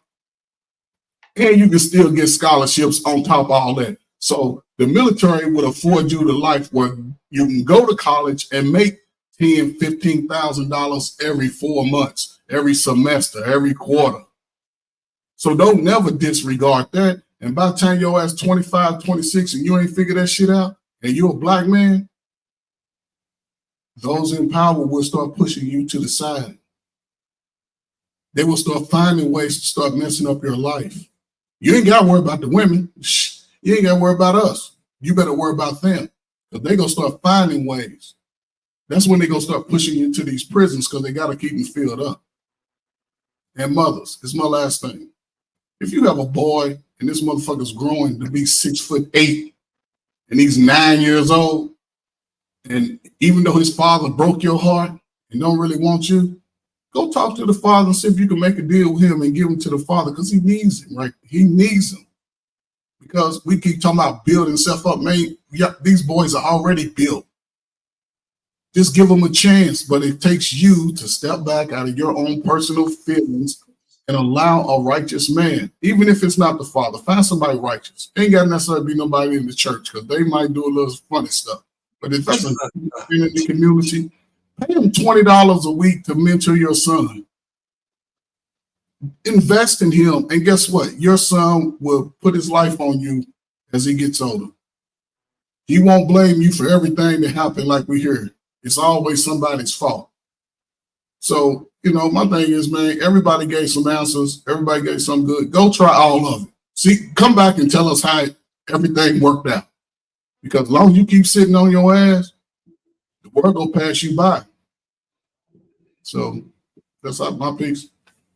Hey, Trey. Hey, before you go, JT, you had a question. I'm not about to go nowhere. I was just going to tell him that Delta had called and they was like, Mayday! Mayday, will you please learn this motherfucker? Shout out to my Aquarius. You had something else before you broke up, man? You go ahead and get the rest of it out, man. If you have. Yeah, one of the things I was saying is, there's nothing. James Baldwin said it best: dreams are the seedlings to reality, and you got to build on those dreams in order for it to nurture and to watch it grow. So, parents, take the time out to be there and help your kids in any way, shape, or form. There's always going to be that. Whatever challenges or difficulties they're dealing with, be there for them. I know a young man who did get a basketball scholarship, who did play Division I ball. And when we were talking before he graduated high school, I told him to get a piece of paper and write this date down. I told him to write that date down and told him to write under that the finish line. He did play college basketball. He gained an extra year of eligibility due to COVID. He got his bachelor's degree in criminal justice. He used his extra year of eligibility not only to play ball, but he used his extra year of eligibility to work on his master's as well. He got his master's as well. I went to go see him around Thanksgiving time because his dad was taking care of some stuff for my family. I was happy to see him. We got a chance to talk. And the one thing he pulled out of his pocket was that piece of paper that he wrote down what I told him 6 years ago. And I was proud of him. I was very proud of him. And he got a chance to do the one thing that not a lot of people get a chance to do. He got a chance to finish college debt-free. So, yes, go get that academic scholarship. But don't see it as it's got to get you to that next level sports-wise. Use that academic scholarship as your advice to get yourself a free education for the next 4 or 5 years. And that's all I got to say. Those are some words worth thinking about. Yeah, thanks for coming up. Go ahead, JT. Go ahead, man. Yeah, it's gonna be really short, man. For one, great conversation. Our Pain. This was one of your better shows, bro. Love it, love it, love it. Keep going, keep grinding on your show, on your channel. Also, did you change it, or is it still? I guess it's R Pain at MPS. Next time I'll get the numbers off. R Pain at MPS 1241. Yeah, I should have got the link over there, but yeah, great conversation, man. Mm-hmm. We left with everything we got over here, man. We left it on the show. Please, if you we already know we're gonna have people doing replay. We got replay gang heavy over here on Black Man Unfiltered. I will be doing a show on Wednesday, and that's What We Know Wednesdays on this channel, and I'll be simulcasting on What We Know podcast also. That's all I got to say. Don't forget, after this show right here, you guys, please go check out my man, the RBN. He is live right now, and if you can, go over there and support the brother, because he's definitely out here supporting us, bro. And I end it there. I just put his link in the chat also. All right, cool. So I'm gonna be quick myself. Listen, man, we went around the world here. We started out trying to help a lady who asked the question, "Why am I still single?" And we found out that the consensus of most of y'all said there ain't no hope for her at 31. But I don't necessarily agree with that. But you know, by looking at the way she's coming up, she's got a lot of baggage that is going to keep her from the man she wants. Then we're talking about a young man. I think he's entirely too young to have felt so bad over a broken relationship with a wayward girl, because he looked like he was 21, 22. And, you know, maybe Reckless got on my case because I didn't have any compassion for the young brother, but he got to get his ass back out there and get back on the horse. That's the only way, again, guys get over that. They can't spend too much time sulking over a chick, man. They definitely don't want to say I'm not in the game no more because of one woman. That's kind of what women do when they get traumatized, you know. And we talk about age. When you tell your kids to leave the house, and that is not necessarily the best thing to do, but as long as they're productive, if you could give them some more years to stay and stack money and stack experience in your home, where they don't have all the pressures of being out there on them, when you can still mold them a little bit more into their young adulthood, just do that. I hear some guys wish that their daughters never leave their house unless they're getting married. I wish that would have happened for mine, but it just didn't work out that way. But, you know, and that's probably not the norm, but it's a good idea. Because my wife, when she left her parents' house, she came into mine, you know, so. But that was back in the dinosaur days, okay? So before somebody else says it, I'll say it for you. And then we talk a little bit about money and finances. And we probably need to have more shows on that, even though maybe even get a financial planner up who's not self-centered or on the shit that he's doing. You know, Well, or we she's need one here. We really need one because there's a lot of yeah. stuff that So came just from talk my about how to set some things up when you're a young adult and looking forward to your adulthood. I mean, when I was working, all the young people, we had the thrift savings plan, which was a 401k plan. And you'd be surprised how many people don't even put money into it to even get to the matching of 5%. And now they're 40 and 50 years old, and they're going to these retirement classes and figuring out, shit, man, I'm like 20 years behind the curve. You know, so, and then, of course, the family values thing on the parents and their responsibility to their kids. In New York City, they just had a woman whose kid was train surfing. The dude was standing on top of the train while I was moving. He died. That's not the first time. I'm sorry. Yeah. No, it's not the first time. I heard about that. That She got happened. on I they know. actually put a mic in front of her face, and she blamed everybody else in the world except her own goddamn And responsibility. here's the thing: they train surfing thing have been going on for almost a decade, and the reason that happened, these kids are coming from broken home with no structure. Well, hold on before we go down there. Yeah, you're right. But the point I was trying to make is that she's suing the MTA. She's suing the internet. You know, she's trying to sue She's Meta. gonna lose. She's I'm trying sorry. to sue all these people. And I not work for that. one I used to work. time, I'm sorry to say I one worked for the time MTA she before. didn't say that she was responsible for not checking his social media. I know, She but I didn't hate to say say this. anything, or she was completely absolved herself of the responsibility of her son going wayward.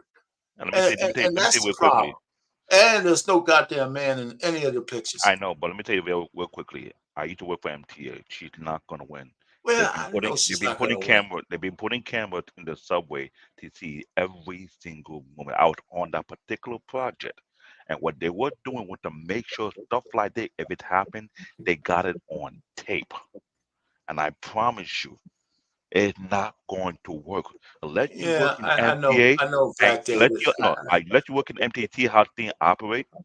She going to lose. They're gonna ask her the question: why was your son climbing on the track at a certain time, at a certain location? Okay, And they'll have the video I camera didn't mean showing. for you to go down the rabbit hole, brother. It's my final show thought, out. man. Never You know what I'm saying? She's gonna No, lose but I and hear she's gonna you. regret it. I'm just telling you You right now. keep talking, man. And you shut the fuck up.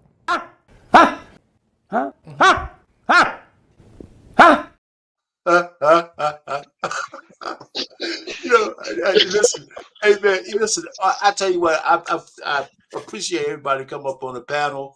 And here's another thing I realized, that I like Trey more than he likes me. I like Trey more than he likes me, man. Let me just land that shit right there. And with that, everybody, Black man, cut that out. thanks for the chat, and everybody. Clip it. Let's say good night. Let's say Clip good this, night. black man. Clip this. Good night, The everybody. toughest Y'all. things any man has ever done is turn down a nice piece of willing, steaming ass piece of pussy. Going to Dingaling museums. Yes. What's that? It's Dingaling. Oh, shit. I love being on this stuff. Subscribe now.